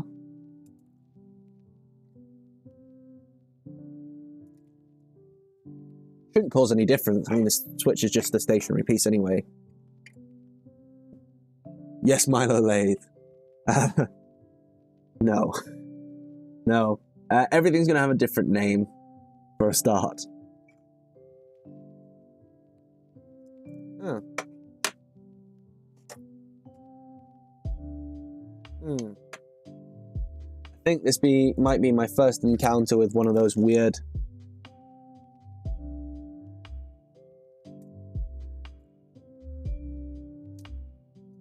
one of those weird beta kit quirks.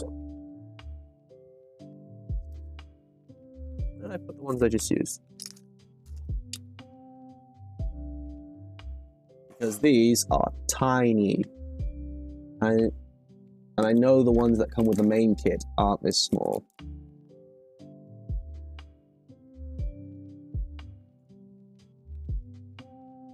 Yeah, these just fall straight through. I had trouble fitting these, had to glue them in. +1 for Milo lathe. Don't worry, it's a discussion that we have very often about what machines will come next, because there are machines that are coming outside of Milo. We're not just going to be a one-trick pony.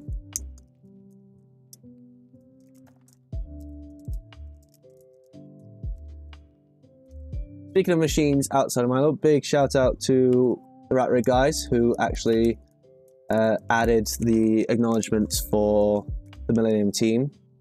I hope they do really well with the machines. What I will do for this build, and I'm going to crack into my own supply of M2.5 inserts. Are they? 3.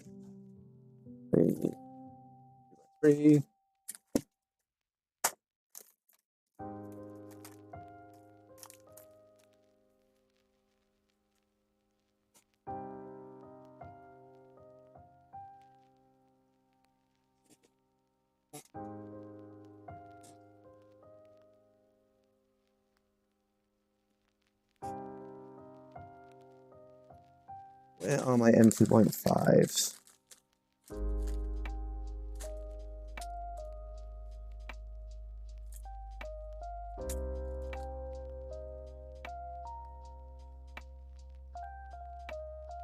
Will Rat Rig send you a beta unit? No.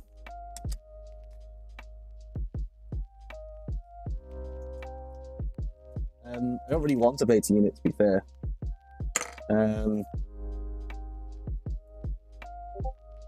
Rat Rig's a good company, don't get me wrong.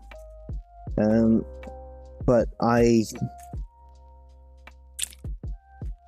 they do some stuff on the machines that I personally wouldn't have done. I'm sure they have a reason behind it. I don't know, I didn't design it. M4. I don't think I have any M2.5s right now. Right, that's okay. I know that's the thing that was fixed on the on the release build. I know it's one of those things that was fixed. So hopefully I can find some that fit. I'll do it between streams. because these can be inserted at any time. They don't need to be inserted right now. They're accessible throughout the entirety of the build.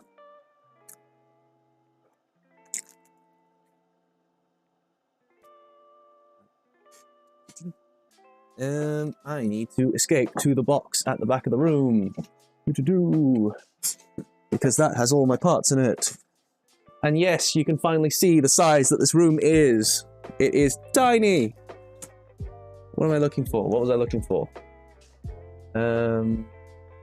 Oh, motors, that was it.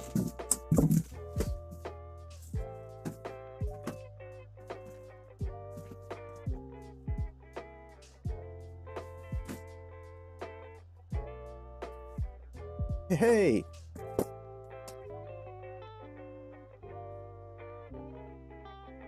Yeah, 2.5 inserts in batch 1 were a bit loose too. Yeah, the ones that were...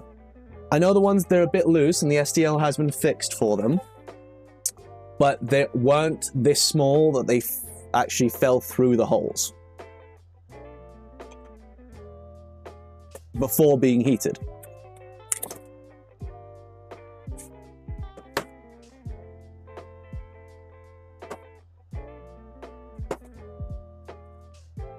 Tasty snack. Speaking of tasty snacks, does anyone else collect them? Every time I open a new spool or something, I have to collect them. It's just my weird obsession. One of my many weird obsessions.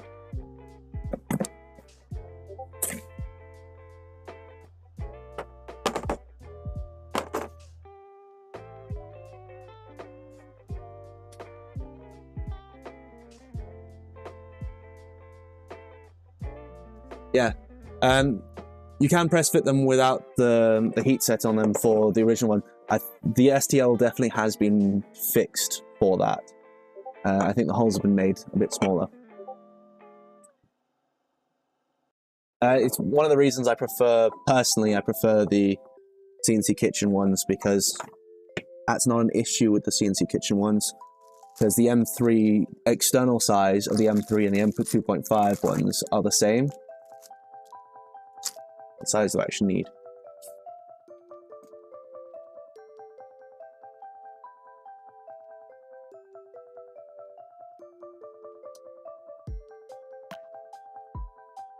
Oh, I forgot the motor doesn't actually go on just yet.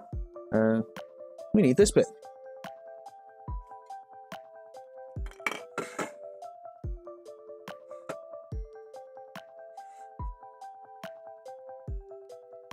Yeah, so this was one of the beta kit ones.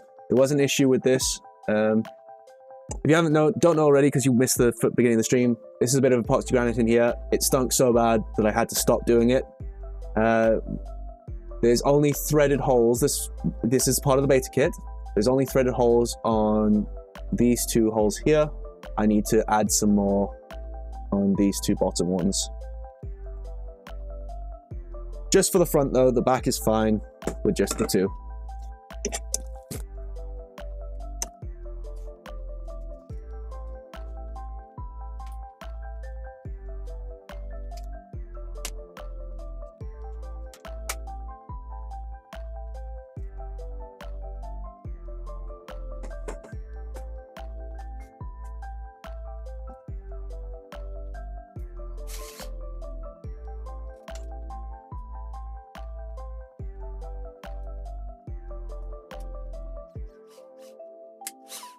Yeah, CNC Kitchen ones have never let me down. They are more expensive, like, don't get me wrong. They are a lot more expensive. But they are worth every penny in my humble opinion. That's just a bit of cutting fluid if you didn't know. Right. If you're afraid of tapping yourself because you've broken a tap before, get a drill. Put it on clutch 10 or so. That way you can't over tighten it, and it's harder to break a tap that way. And make sure you're using tapping fluid. On the Fly CDY 3 board, I noticed the connection option for laser diode. It would be nice. Can we use PWM? No, No lasers on Milo. This has been a chat that we've had before. There's too much on Milo that can potentially reflect a laser into your eye.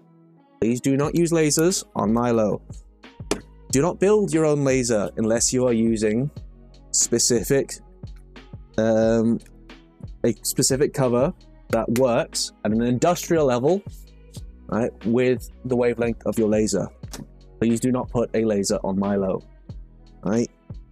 Hobby level lasers are dangerous machines, and I do not endorse them. They are more dangerous than a plasma cutter. Right? You don't see many people with plasma cutters in their garages, do you?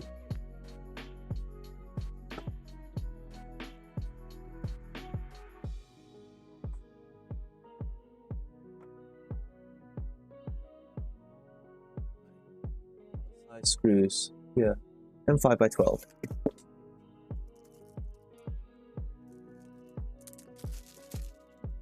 Is that wear tap or some? Yeah, it's a wear tap. I always get confused. Is it Vera? Is it a hard V? Or is it a W?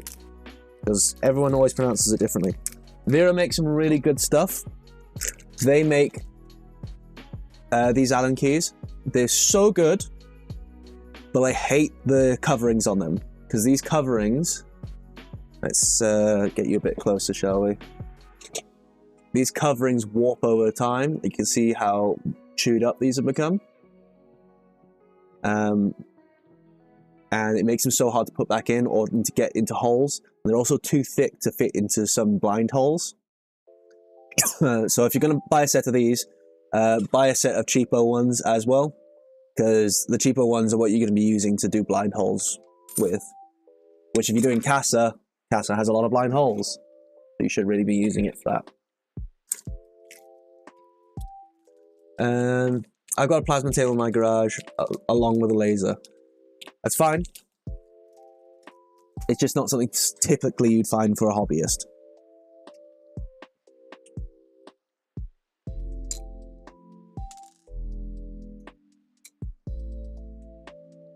I really want a plasma table too.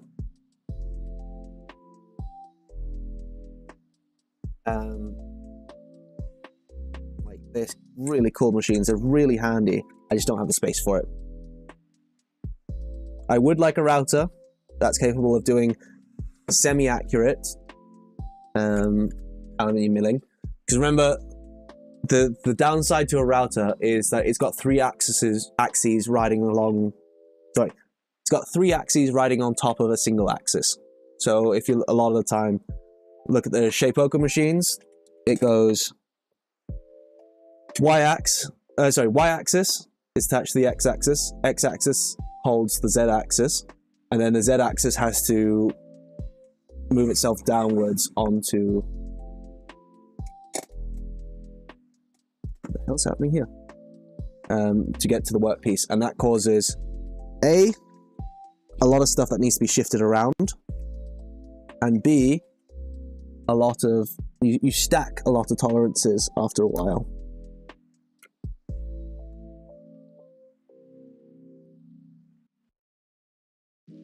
And you also have a huge moment arm where it just becomes really difficult to add any stiffness past a certain height. You don't get that on a shoulder style or knee style mill. That's the great part about Milo. The Milo's going to be a lot more accurate purely because of its geometry. But routers don't need to be accurate to the same level as a mill because they're for different work. Routers are good when you want to do sheet goods, something that doesn't require... If you're just trying to trace out a part, or if you're doing any woodworking, and you don't need ultimate accuracy for your woodworking, well, it's perfect for that. I do have a Shapeoko XXL also, but I want Milo so I can have a wood table and an aluminium. Yeah, you also don't want to be mixing metals and wood, especially on like belt sanders and things like that. I forget what the old rule is. It's you can use yeah, for a belt sander, you can use a belt that's touched metal on wood, but you can't use a belt that's touched wood on metal. Because A, it's a fire risk. B, the sandpaper or the belt itself will retain a lot more wood on its surface and will make it less. It'll make it a lot harder to actually grind anything or cut anything. Yeah, it's just not great. Just don't mix the two. Don't mix the two.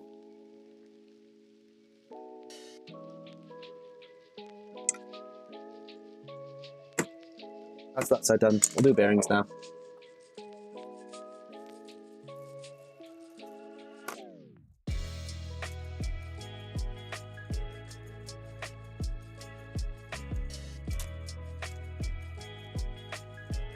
Right. So we've got 15 viewers currently and 11 likes. So let's see if we can get 100% likes for the day. Can we do it? Can we do it? Feel like a real YouTuber now.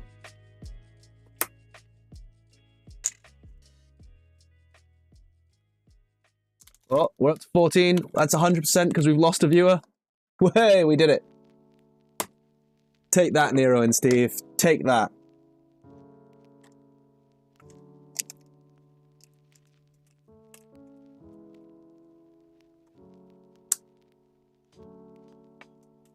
There's a lot of reasons to build lots of machines. I want to build not an MPCNC. I don't want to build an MPCNC.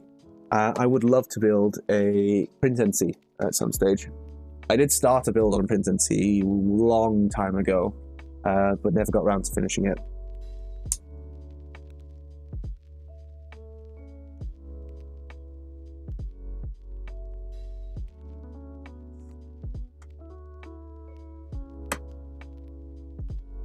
What I'm going to do, just to make my life a little bit easier, is I'm going to put a little bit of tape over this, because these bearings don't need to be a press fit, so they kind of flop all over the place.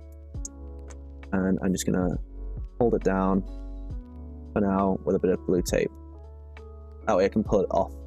I don't need to worry about it falling out.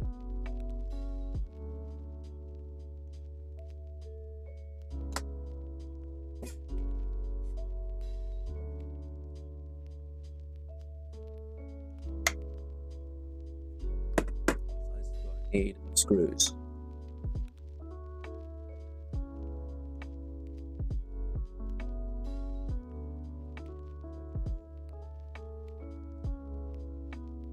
By 12.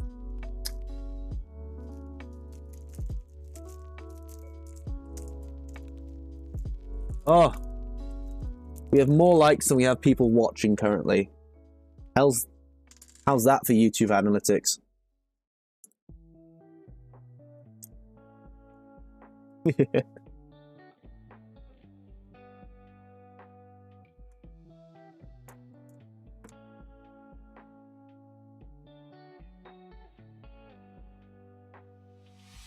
Let me adjust this top camera so you can see a bit more over the edge.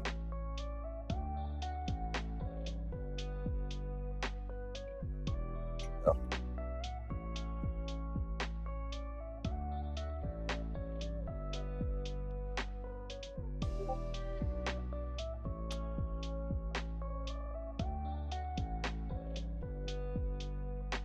You know, something that Milo had from Smurf last year, we had a load of people come up to us saying, oh, we'd love to build a Milo to use as a type of training machine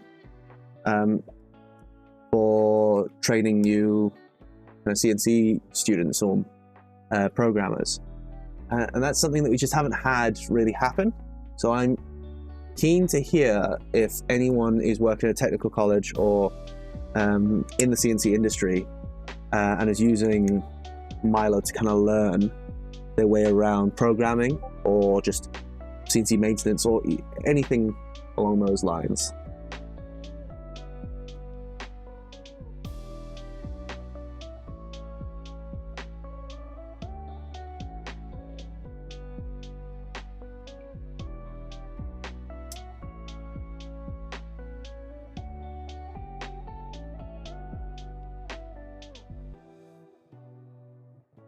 You gonna catch on the thread yet? No.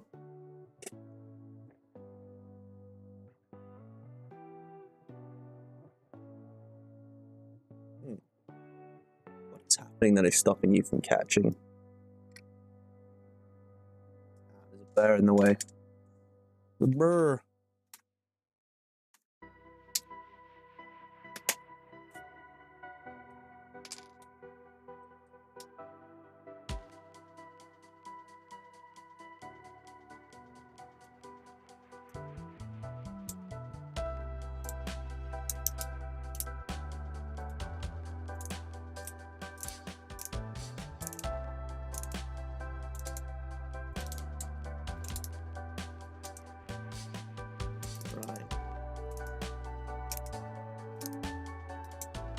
If you don't know what I'm doing, I am chasing a burr that has got into the part. You don't need to do it with a drill, you can just do it with the same tap that you went in with and a ratcheting device. Normally you'd use a ratcheting wrench or something like that. This is just the quickest thing I had on hand. I should, hopefully, have cleaned up the thread on the inside of here well enough. Should be able to. There we go. Lovely. Lovely stuff. We'd love to see it.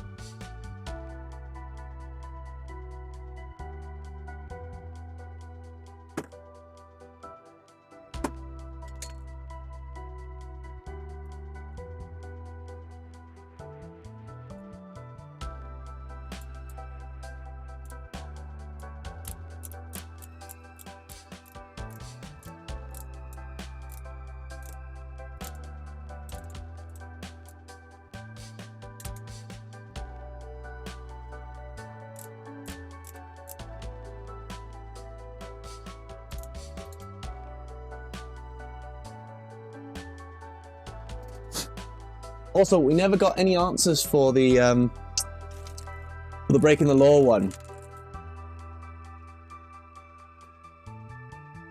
If, for the people who are joining us, we'll ask the question again.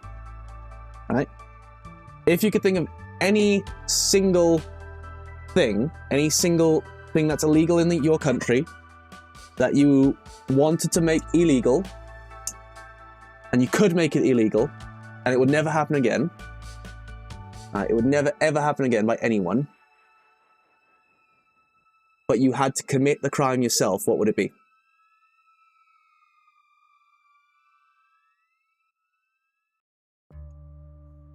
Like which aluminium to look for. So 60 series aluminium. So if you see anyone talk about 6061, is your most common type of aluminium that you'll get. It's probably because it's nice and cheap, it's used everywhere. You want to go higher in series, but you don't want to go lower. Davo, thanks for the subscription, bud. You don't want to go lower. So you can go to 6061, which is your most common type, 6068, and then you can also go up to like 7575, I think it's, or is it 7075, something like that. Those are the grades that you can do for aluminium. You don't want to go to like the 5000 series or 50 series, or whatever you call them, grades of aluminium, because they come too gummy at that level. Man, I did a really bad job cutting these threads.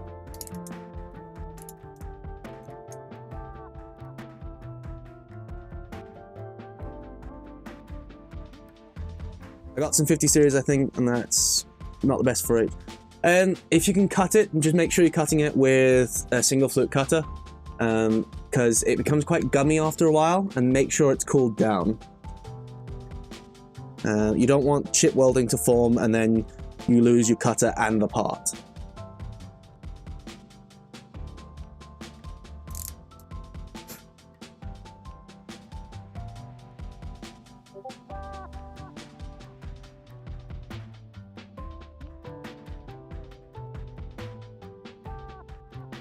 It's not what you would have if you thought about machinable aluminiums. It's not one of the ones. It's possible, but it's not one of the ones you would put first and foremost.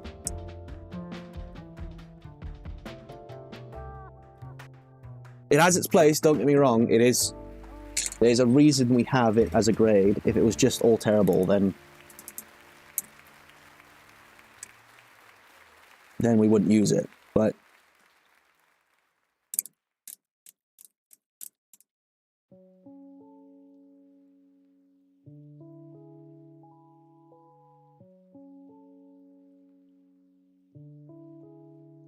patiently waiting for batch 2 to ship, having fun building casa in the meantime.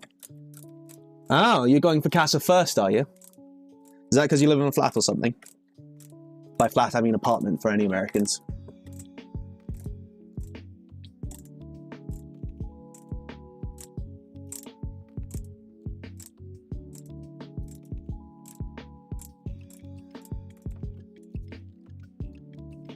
I also say that like I'm English. I'm not English. If my last name might be England, but I'm not English. House, but I know the mess that they do make a lot of mess. Yeah. So if you want to hear the whole story of why I've never cut with a V1.5, it's because when I was developing V1.5 before it came out, I was living with my girlfriend. We lived in a tiny flat, even smaller than the one I currently live in. And she didn't like the whole idea of the project. And she thought it was a waste of time and a waste of space, so I was never allowed to kind of have anything for it. I had a little closet that I could hide my stuff away in, and that was it. Then we broke up over COVID, and I was homeless for about 4 or 5 months, at which point I didn't have anywhere to store Milo. So whilst that was all going on, Dave, who was on the team, and he's my partner for DMS. He's also on the team. He thankfully kind of swooped in and said, "You know what? I can test this for you." And I said, "Hell yeah, that would be great." So we did all the testing. He did the first few videos, like proper cutting videos of V1.5, and that was stock. That was back when we still had the plastic side panels. And it went really well. People were really excited about that. And I've only now got to a point where I can afford to have something like Casa and run it and do all that kind of stuff through DMS and stuff like that. DMS and the projects and stuff like that, and actually have the space to build a Milo inside of it and use it for once. So this is going to be the first time I actually use it to cut any aluminium at all. I know that was a really badly explained story there, and I stuttered a lot, but that's it. That's all I'm going for. Right. And this is the part where Ray's guide confuses me a little bit. That's the X. This is the Y.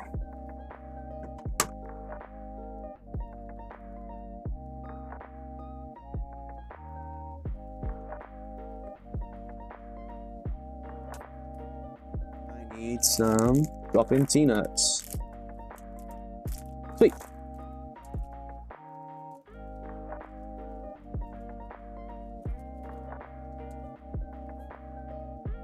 These can be very expensive.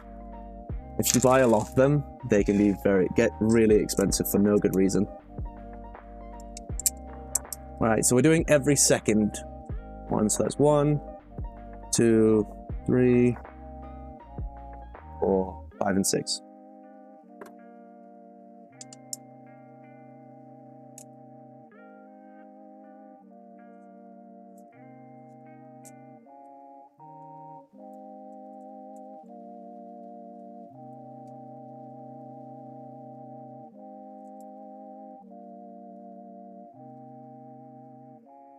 So the way I tend to do these is I will line up one of them, stick an Allen key in, and then drag the Allen key across.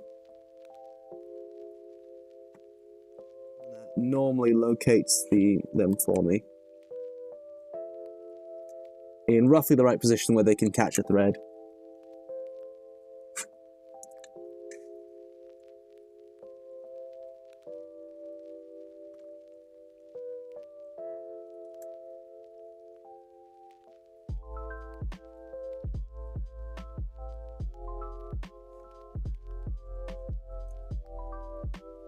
This is a lot harder with the raise method, I think. Ooh. Right. I don't like it that way because we've got everything still attached. So what I'm going to do is I'm going to try and do it like this, where I just basically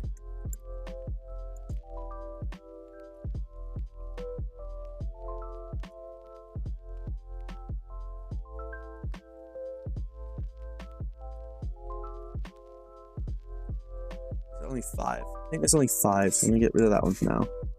That.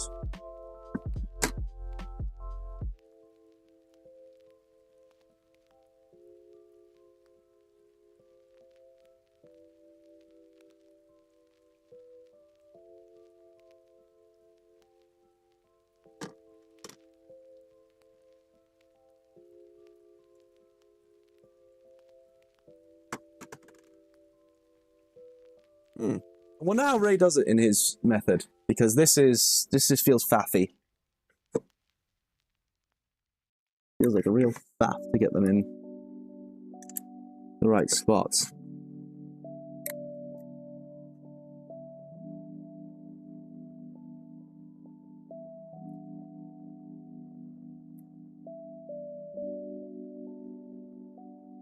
Seems about right. So what I'm going to do is, before I actually start tightening anything down, I'm going to arrange them in the same pattern on the other side. The idea of the raise method is just to keep them, is to stop you from having to adjust them later. So it's a bit more time now for less adjustment later.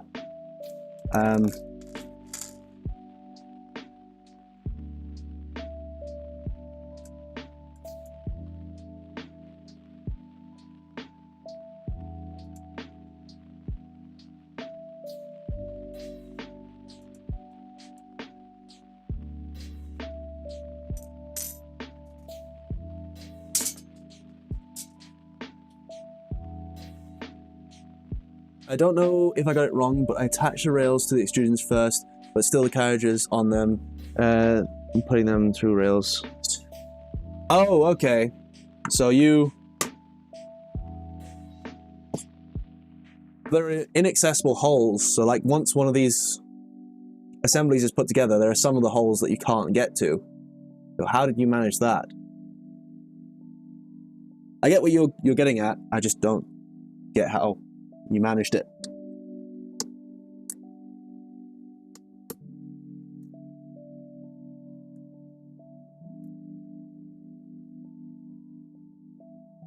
I need some 3x10. Happen to have just here.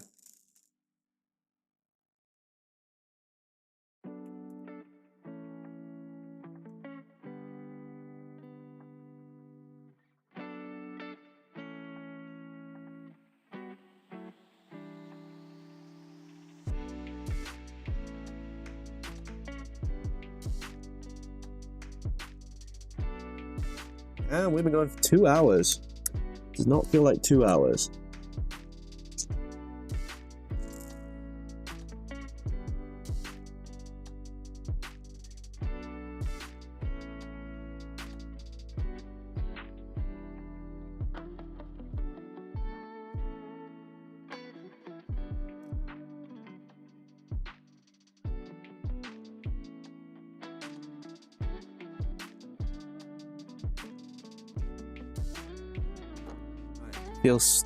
Still feels somewhat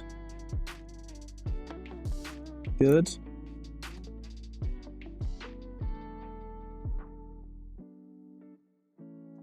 I think we are going to have to remove these rails at some stage because there's a third hole that I'd like to tighten down. So what I'll do... Oh, little plastic stopper, little rubber stopper.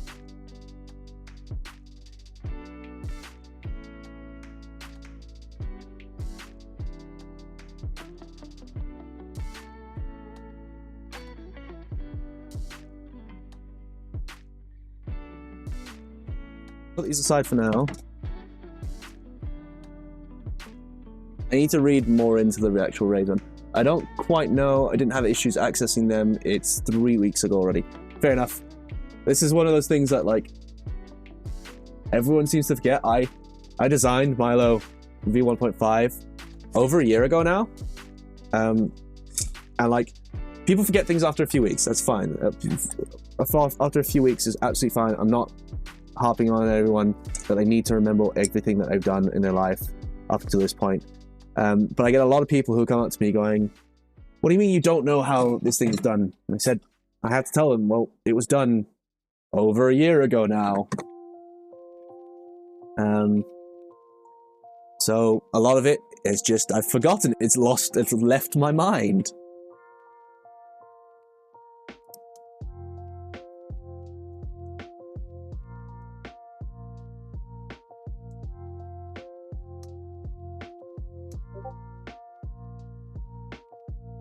That's still smooth.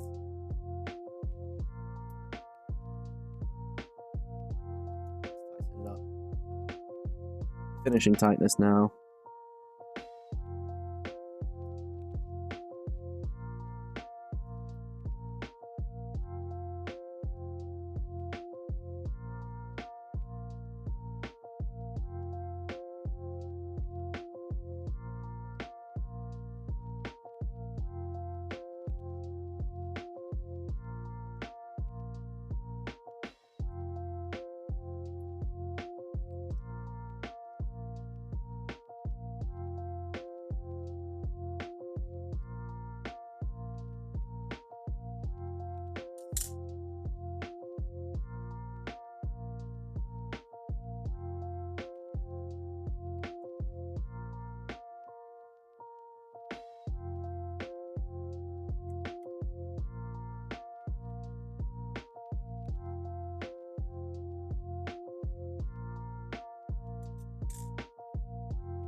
That.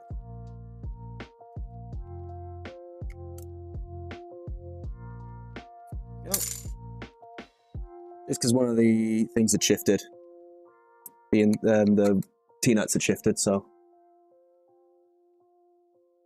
Alright, it's important that in this method that every time you install a screw, you race it back and forth to make sure that it's not jamming anything up or binding anything up.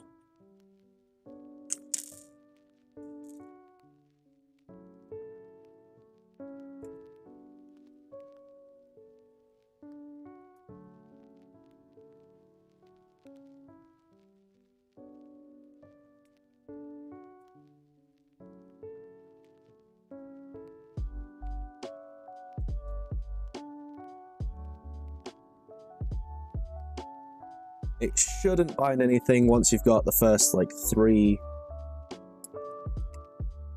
screws in, but it's not a bad thing to check. Just in case.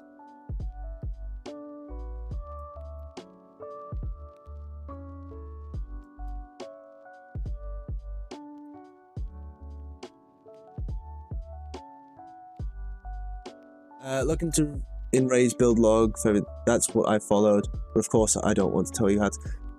I did look at it briefly.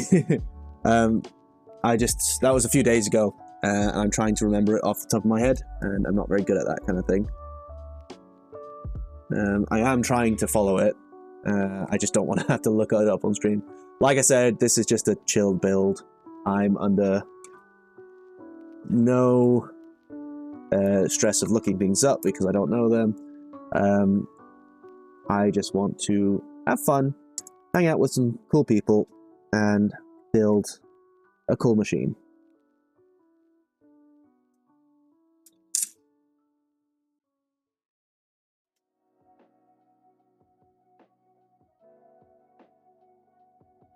Ooh. Oh. I just realized something. I'm going to have to loosen these all up.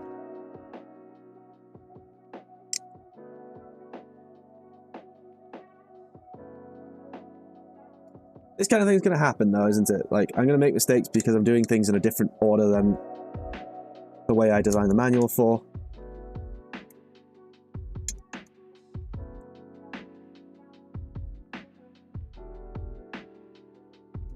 gonna have to loosen these up.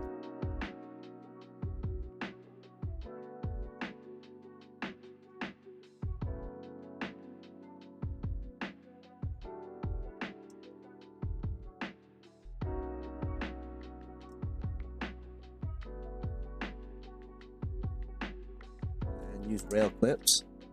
Make sure we have one good reference side.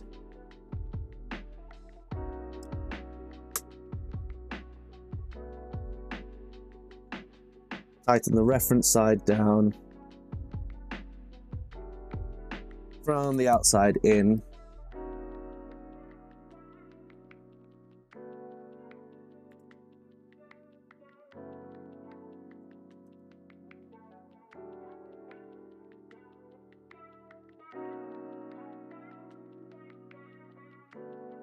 Then remove those. I can then tighten everything else down at the same rate.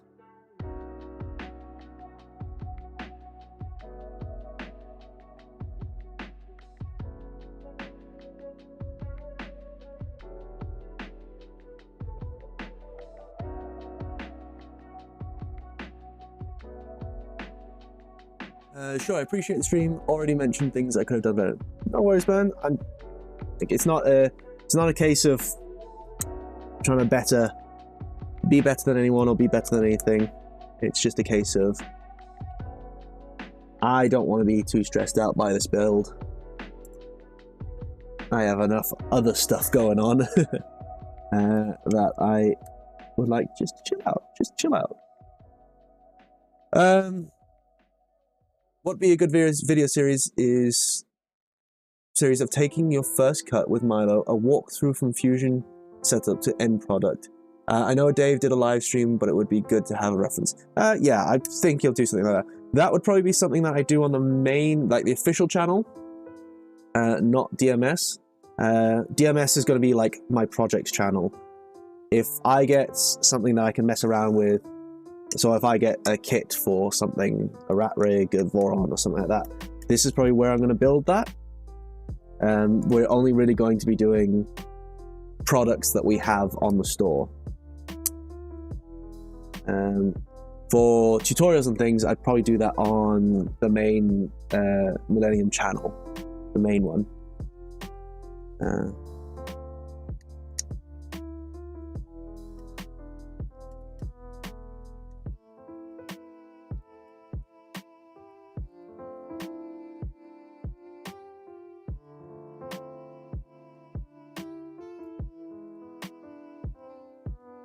Could probably do it with this build, to be fair. Right. There we go. That feels nice and good. I'm going to leave the rails off for now.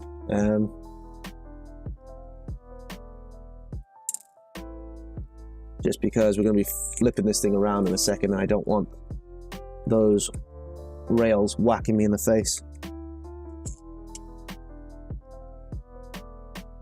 I don't have too much space for that, to be dodging rails. I'm going to put these little rubber bits on so I don't accidentally send this thing flying.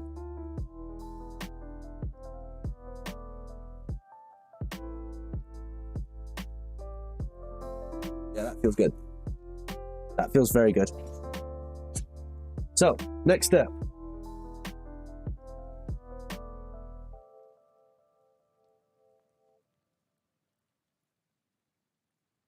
Is couplers onto one of the motors.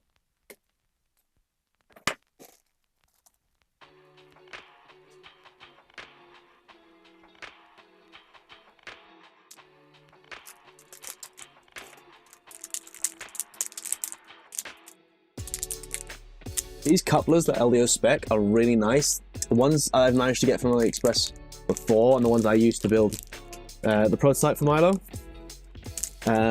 were a lot smaller than this. And I don't know where they get these from, but they're really nice.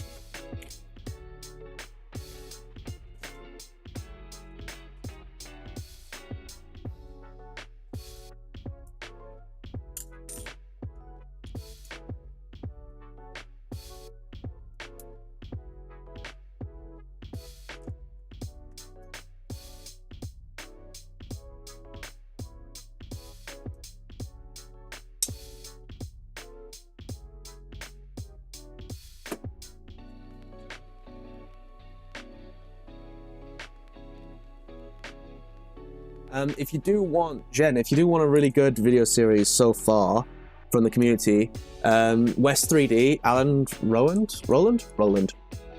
They see me rolling. Sorry. Alex Rowland has done an excellent series of kind of getting to know Milo and all the things surrounding Milo. He did some good stuff on installing Moss as well.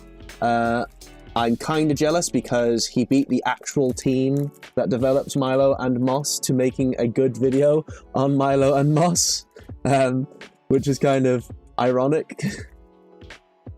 We need a media guy on the team. We really need a media guy. We need someone who can do manuals, because as good as people keep saying my manuals are, the manual that I wrote are,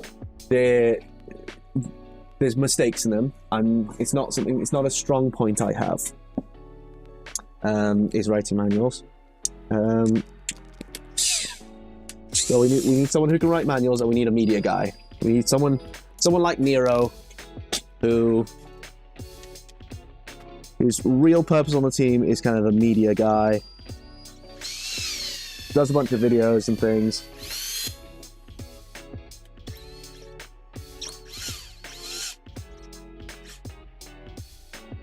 Someone who's good at that type of thing.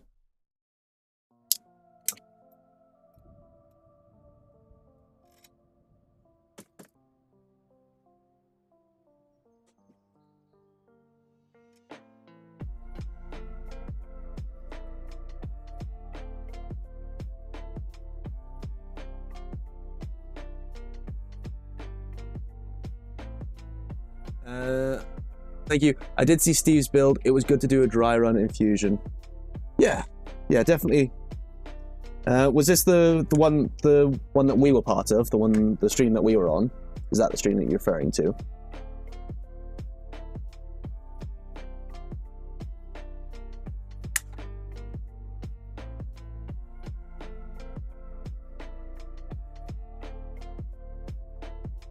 Yeah. I have found a candidate for someone I would like to do some manuals. Hopefully he pulls through, so that way I can focus on designing machines and not have to do very much. Because it's the best part about a community becoming popular, is you get more people who are interested in being part of the community, and people with skills that you don't have yourself. Like, I'm not a media or content creator, or haven't been a content creator for a very long time, so there's some stuff that I just need help with. There's people who do manuals for a living, right? I'm not one of those people. But there are people out there with those skill sets.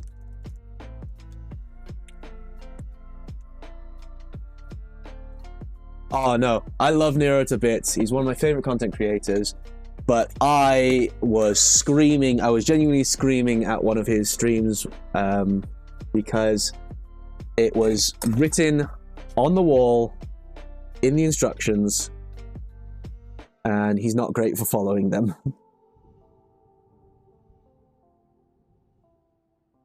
The instructions were right in front of him, and he was complaining about there not being instructions for it.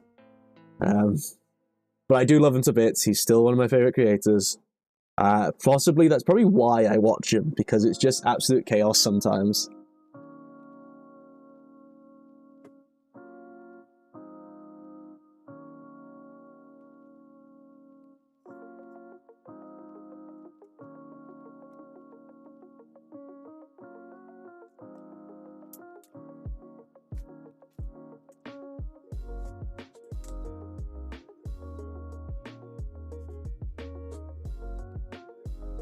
Yeah, if it's not in pictures. Stuff like the first stream he did, where I was shouting in the chat, have you done the preload? Have you done the preload? Have you done the preload? It gets hard because Nero is popular. Nero has a lot of people who watch him. So it's actually hard to get to him a lot of the time. A lot of streamers don't have things like Discord on whilst they're streaming. So actually contacting them to tell them that they've done something wrong tends to happen after the stream.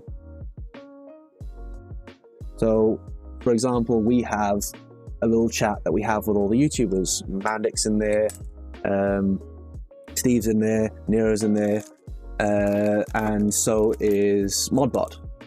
So if we give them feedback or tell them that this was wrong or something like that, it tends to be after the stream in one of those channels. During the stream, you have a lot of people who are very critical of every little mistake, who end up saying, oh, this is awful because your streamer can't follow it. But your streamer's got a lot of other stuff that they're doing at the same time. They're not the dude who sat down in his garage actually going through the manual fully. What screws do I need? M5 by 30. M5 by 30? These are M5 by 30. Perfect. I can promise you that the majority of people who don't have anything else going on, they don't have a chat that they need to talk to, they don't have YouTube running in the background, people who are actually likely to build these will probably see those prompts. And Nero's got a lot going on. We've just got a lot going on. And that's absolutely fine.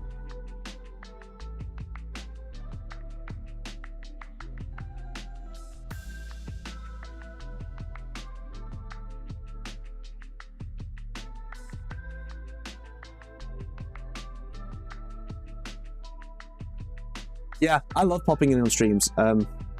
It's really fun to interact with people. The last thing I want is for Milo to A, look bad, and B, to look like the team doesn't care, because the team really does care, right? And a lot of the time we all have stories of when we popped into a chat on the Discord and helped someone out just from the normal community. We don't just help YouTubers out, we help a lot of normal day-to-day average Joes who are also struggling with their build.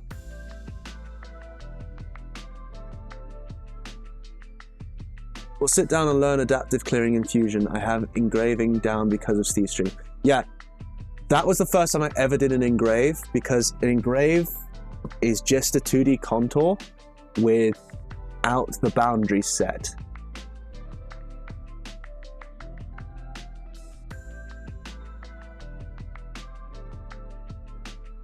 So I was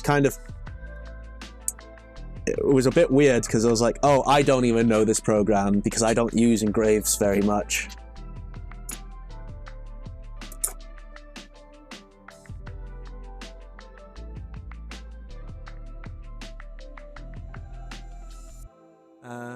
And then there's Steve preparing everything in advance, adjusting parts, preparing his own mods. Yeah, Steve's a lot more, Steve and his community, right?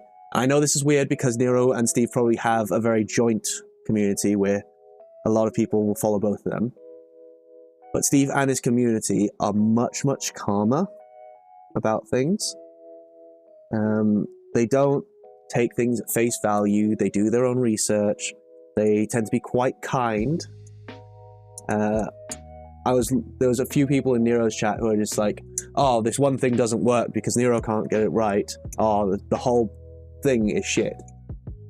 Whereas Steve's community is the exact opposite. They're a lot calmer, a lot quieter, a lot better at going, oh, it didn't work out, probably because something's gone wrong somewhere. That's okay. Let's reset and do it again. They're much better at that kind of thing. And again, this is nothing to say that Nero isn't a good channel to watch. I still think he's an excellent channel and an excellent dude. I met him when he at Smurf, and he was so kind and so nice. It's just to say that you can have two very different communities within the same space.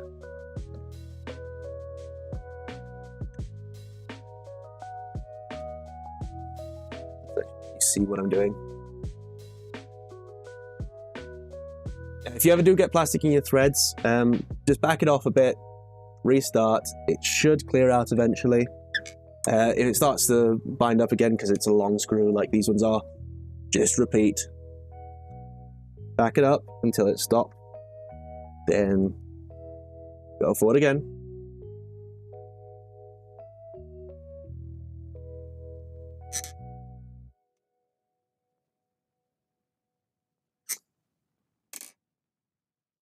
Oh, a little trick that you guys might not know. In stepper motors, there are little springs. They don't have a lot of travel, but they are still there. So it's a good idea to bring this up to the printed part, then tighten this nut first. Right, tighten the little locking collar first, and then tighten your motor so that it presses the spring into it. Make sure the spring is compressed. Make sure the little spring on the inside of the stepper is also compressed, and that way you get even better backlash. If you don't do it, it's fine. It shouldn't be a problem, but it does kill a little bit of backlash that could still be there. Thomas. Ooh, nice. Is that in the manual? Because I'm going to forget that by the time batch 3 ships. No, it's not in the manual. It's just a trick that I know. Probably something worth saying. If you miss it, it's not the end of the world.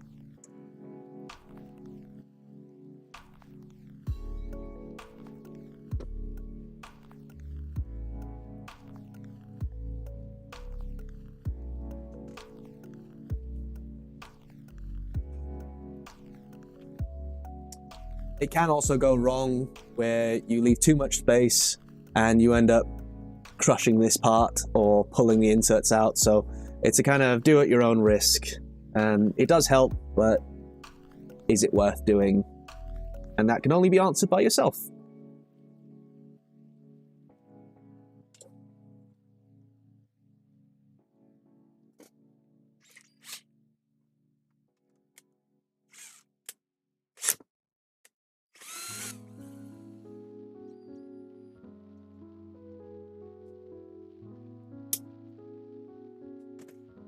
Let's make sure the locking collars are tightened.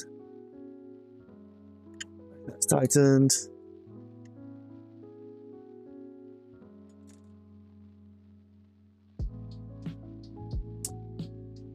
Is the motor connector pointing up like this, or am I confused? What do you mean pointing up? Oh, the connector at the top. Yeah, I like it like that. There's no right answer to which direction this should go. I like that it goes up and then down, because then it goes straight into the electronics box. I'm also going to be putting this into CASA, so it will probably be going up anyway, up in that direction. Doesn't really matter.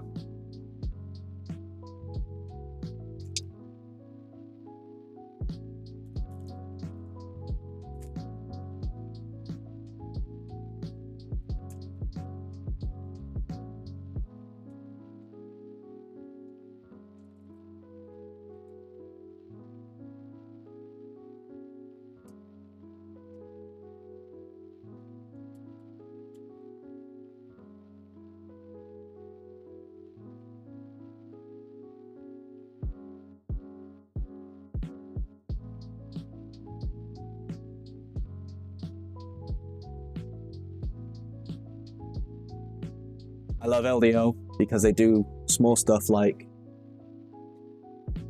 this.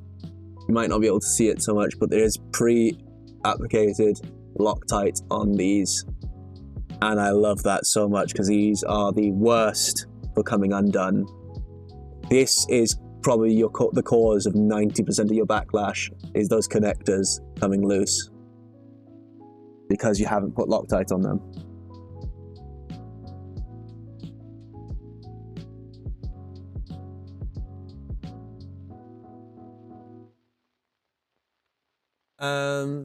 How much load can the spindle take, say for drilling? I mean, the spindle can take that load, no issues, so long as it has the right kind of bearings in it, right? a lot of the cheaper Chinese spindles will have just plain roller bearings in them, and you really don't want roller bearings to be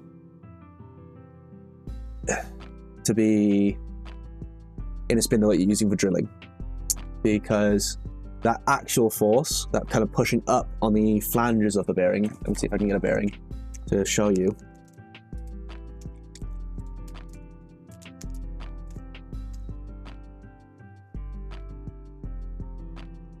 So this is just a plain ball bearing.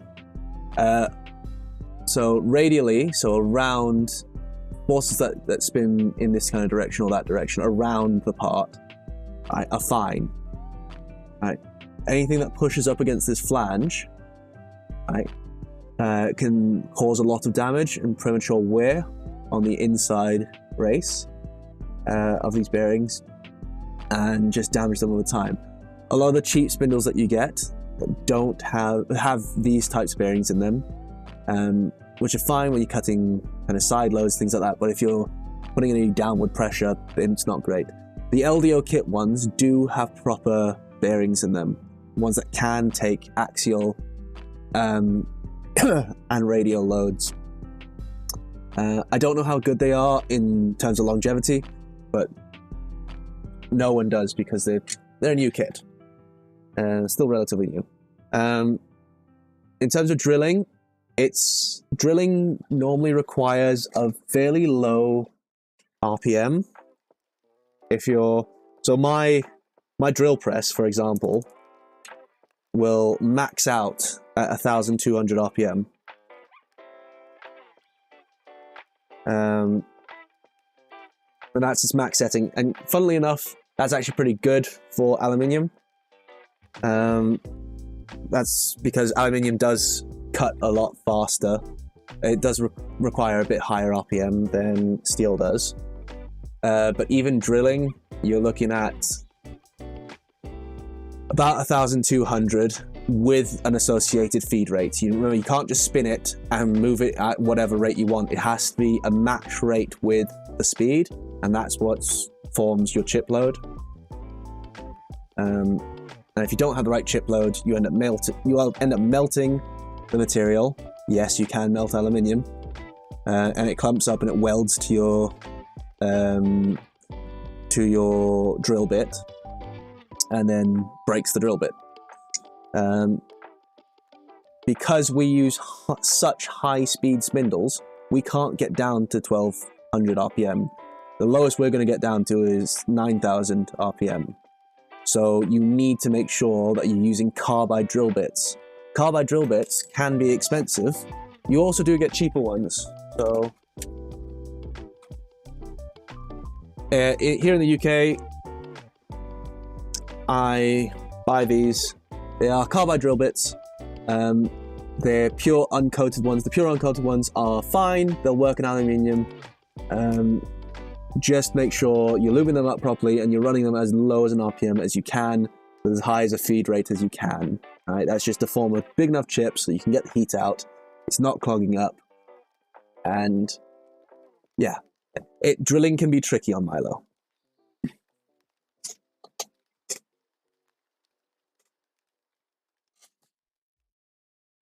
It's something I would say do at your own risk, and make sure you have an enclosure when you do it.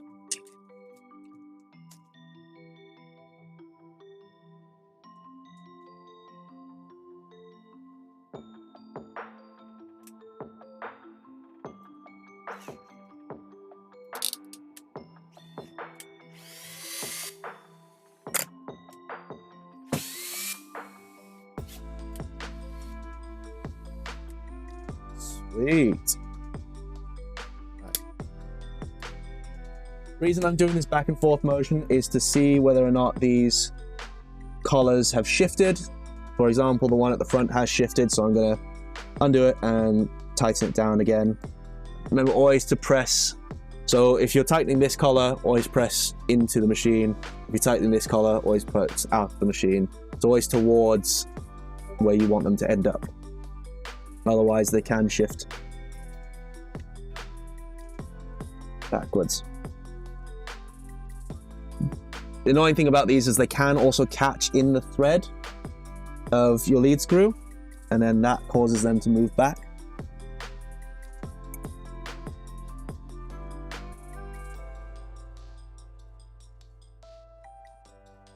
You can, they're rare, but you can find nuts that match the thread of the lead screw, and you tighten those down, and then there's a set screw inside of those. I do have a set actually, so I might put them on here.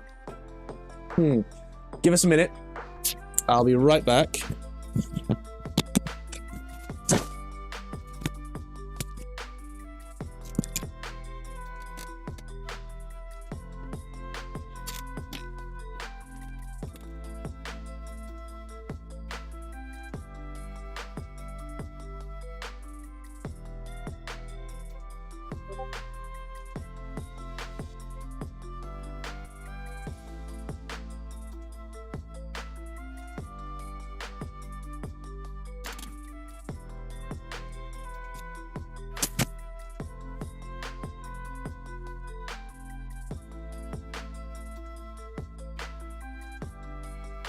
Right, so these are what I'm talking about.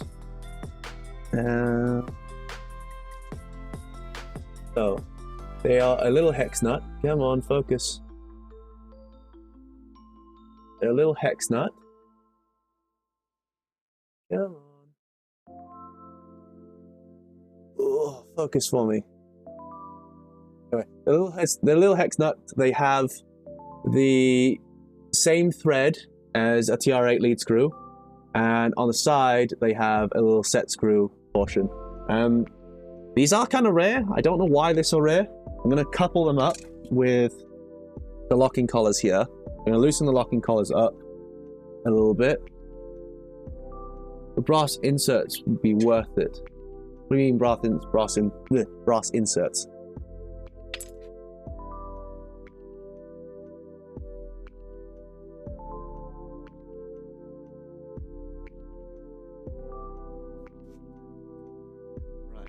So what that will do is it will make sure that that locking collar stays in place and put pressure on it, the body of the part.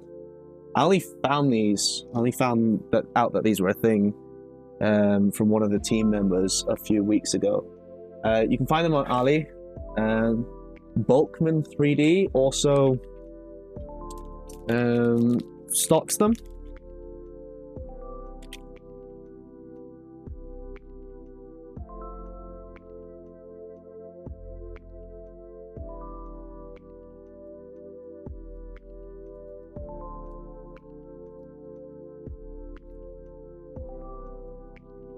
But using these in tandem with the locking collars will mean...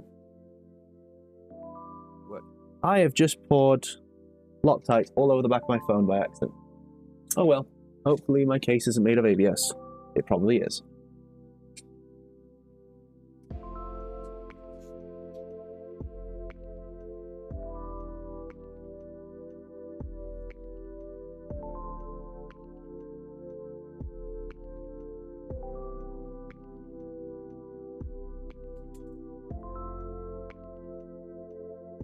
Yeah, Shen, what do you mean by brass insert?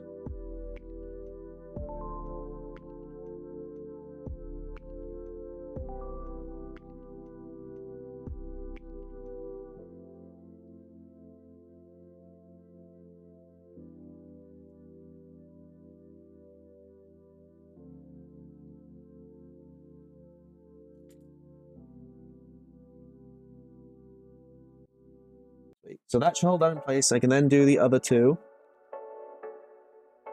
as well.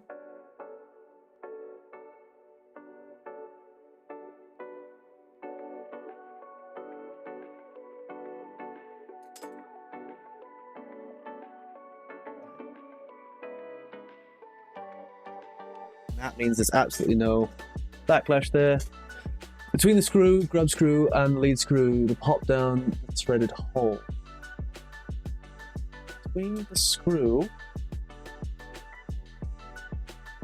grub screw, lead screw, pop down this hole. I don't really.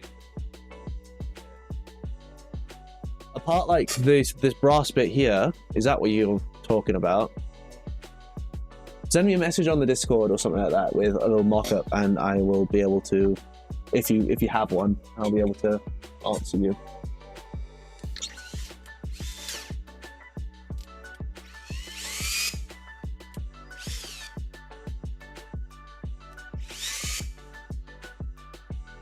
Alright. Post your DM. Sweet. I'll have a look at it in a second once it comes through.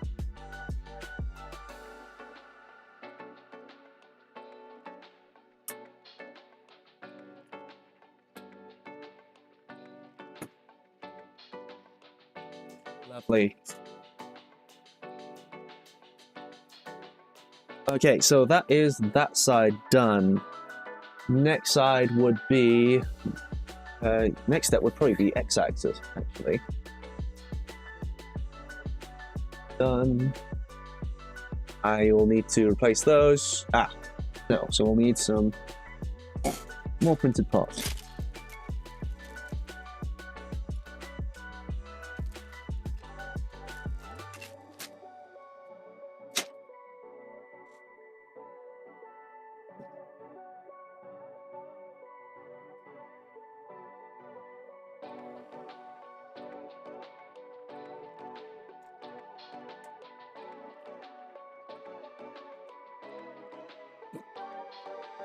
Because the long end through need the short end.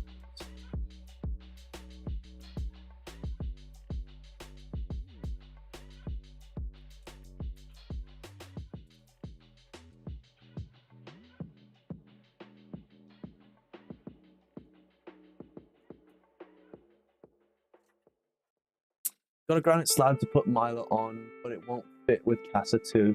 Is the weight of Casa enough? Should I get creative? What do you mean by weight? Because Casa weighs the same, if not more, than Milo does.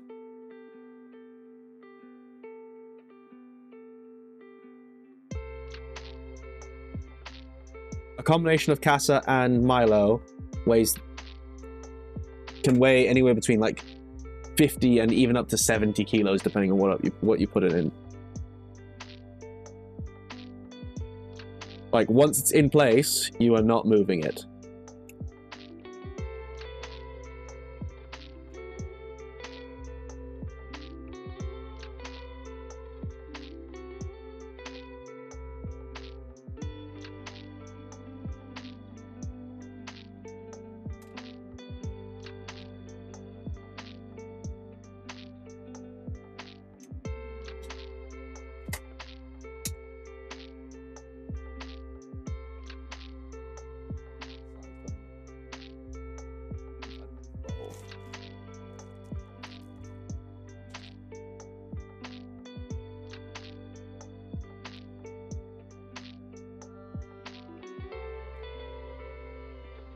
That's the problem with desktop machines like this. No DOS.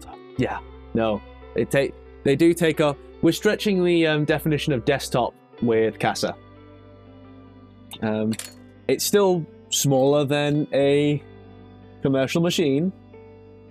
That's I think is a fair statement to say, but we do stretch the imagination a bit.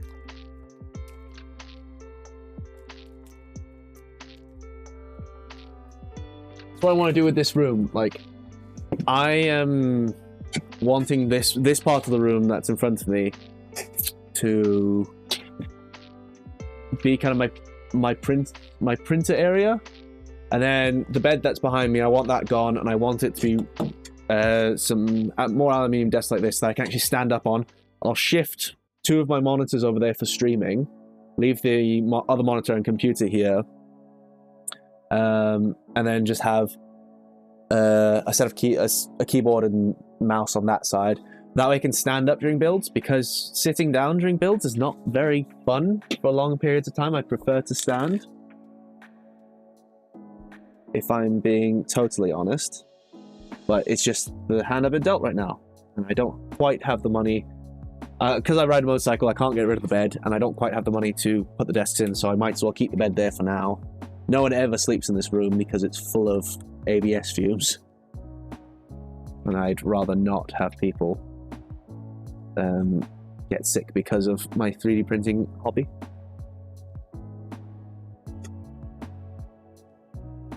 I say it's a bit more than a hobby nowadays, but still. Right, the clown is getting suited.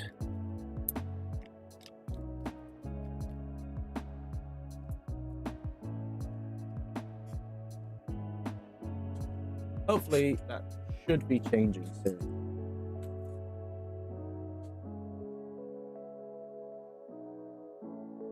I should actually be able to afford it, but it's not quite there yet.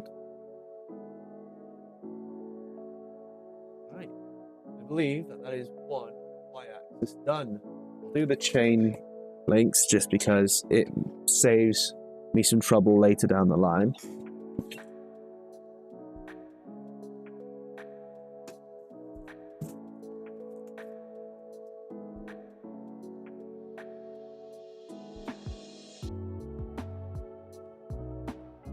I'd say a 3D printer also takes up more than a desktop's worth of space.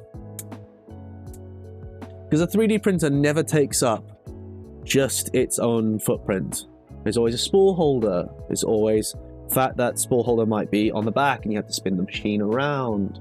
It's loads of things that can really affect the fact that it can really take up a lot of space. You got an external spool holder or a dry box or something like that. You can never just stack two printers next to each other. You can do that with mills though, in terms of like enclosed ones.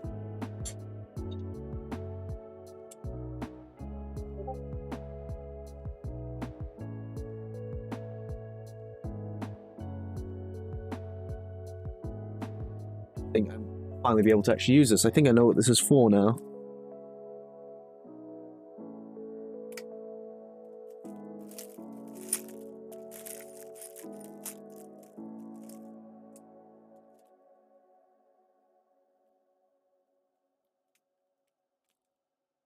And the tools and pile of old skirts. Yep. Yep.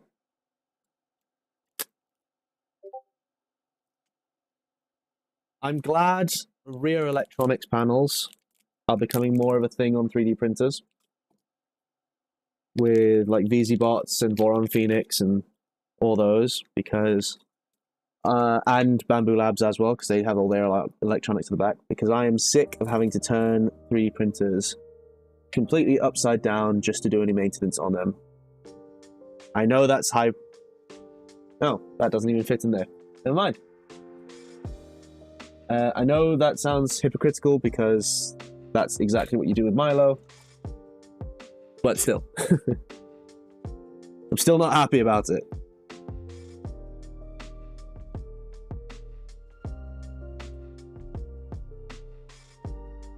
We're trying to fix that with Casa by having an external electronics area.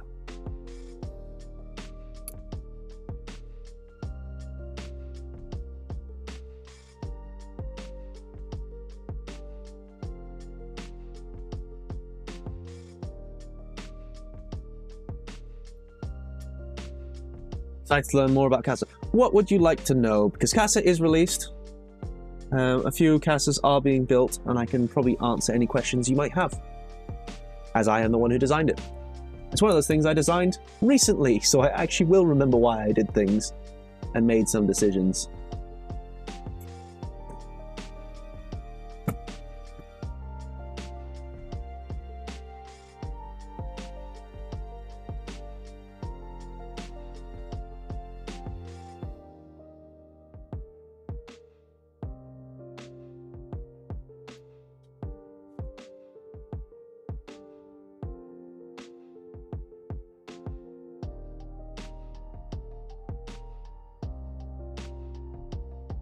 Hoping to see some build videos and such, and the inventable mods. Nice. Yep. So nice thing about Casa is because we're building on a module-based design, e.g. the basement is a module and the main frame is a module and every single bit of the electronics is its own module, you can pick and you can choose what you want and what you don't want, and then make your own bomb up like that. There's some things that are going to be fairly similar between machines. It also means that from a development point of view, I can just continuously add to it, whereas for something like Milo, you have to have a completed kit because people are selling those. You can't just continuously add to them all the time. You would have to do a revision, like Foron does with the 2.4. They're up to Rev C now. Get in touch with Timit and do a disco panel RGB mod. They make a disco panel? Who's Timid? Why not? I don't know this person. Feel like I should know this person. Can't find them at the moment. It's a copper insert that sits between the face of the screw and the ball screw. It stops screws from brushing, marking the ball screw. I don't know what you're talking about, I'm afraid, bud. I will have to figure it out at some other stage. For now, that is the y-axis of Milo, all built, all assembled, and all ready to have its x-axis assembled another day. How much does Milo build change for Casa? Mostly just the electron.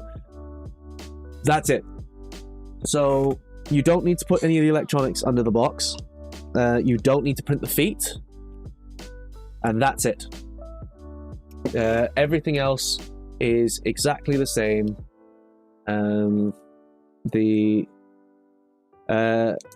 For example, the LDO kit is going to not come with the electronics. All it's going to come with is extensions for the current electronics. It's going to be wired up in the exact same way. The only difference being maybe for one of the modules being the disco on a stick mod, the LED type mod that we talked about earlier in the stream. You'll need a couple extra cables for that, and that's about it. Everything else is just going to be extensions to wires that are already there, and the same wiring diagram, and everything else.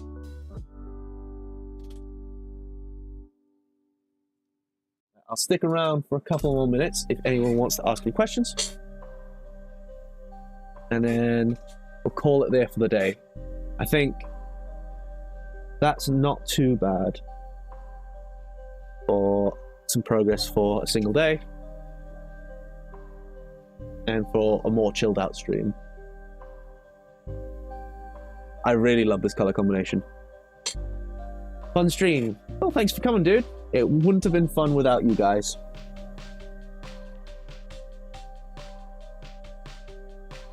I am nothing without you lot.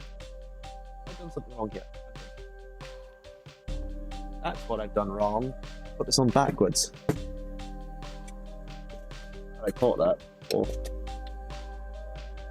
stream did.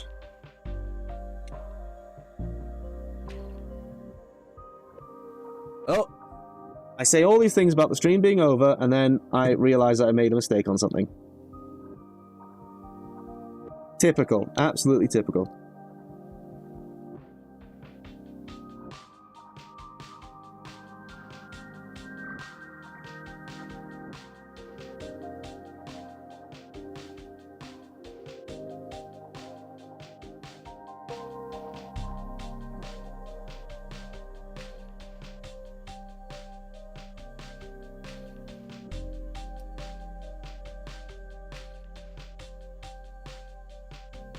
Right, there we go. Fixed it. Now I can end the stream. Right, guys. Thanks for coming. I hope you guys do stick around for the rest of the build. I'll probably be streaming again tomorrow at some stage, because I'd like to get this thing done whilst I have a little bit of breathing room, and I'm just printing off of... I'll just be printing off more parts for kits tomorrow anyway, so I'll have the time. Probably going to be the exact same time as it was today. Again, thanks for coming.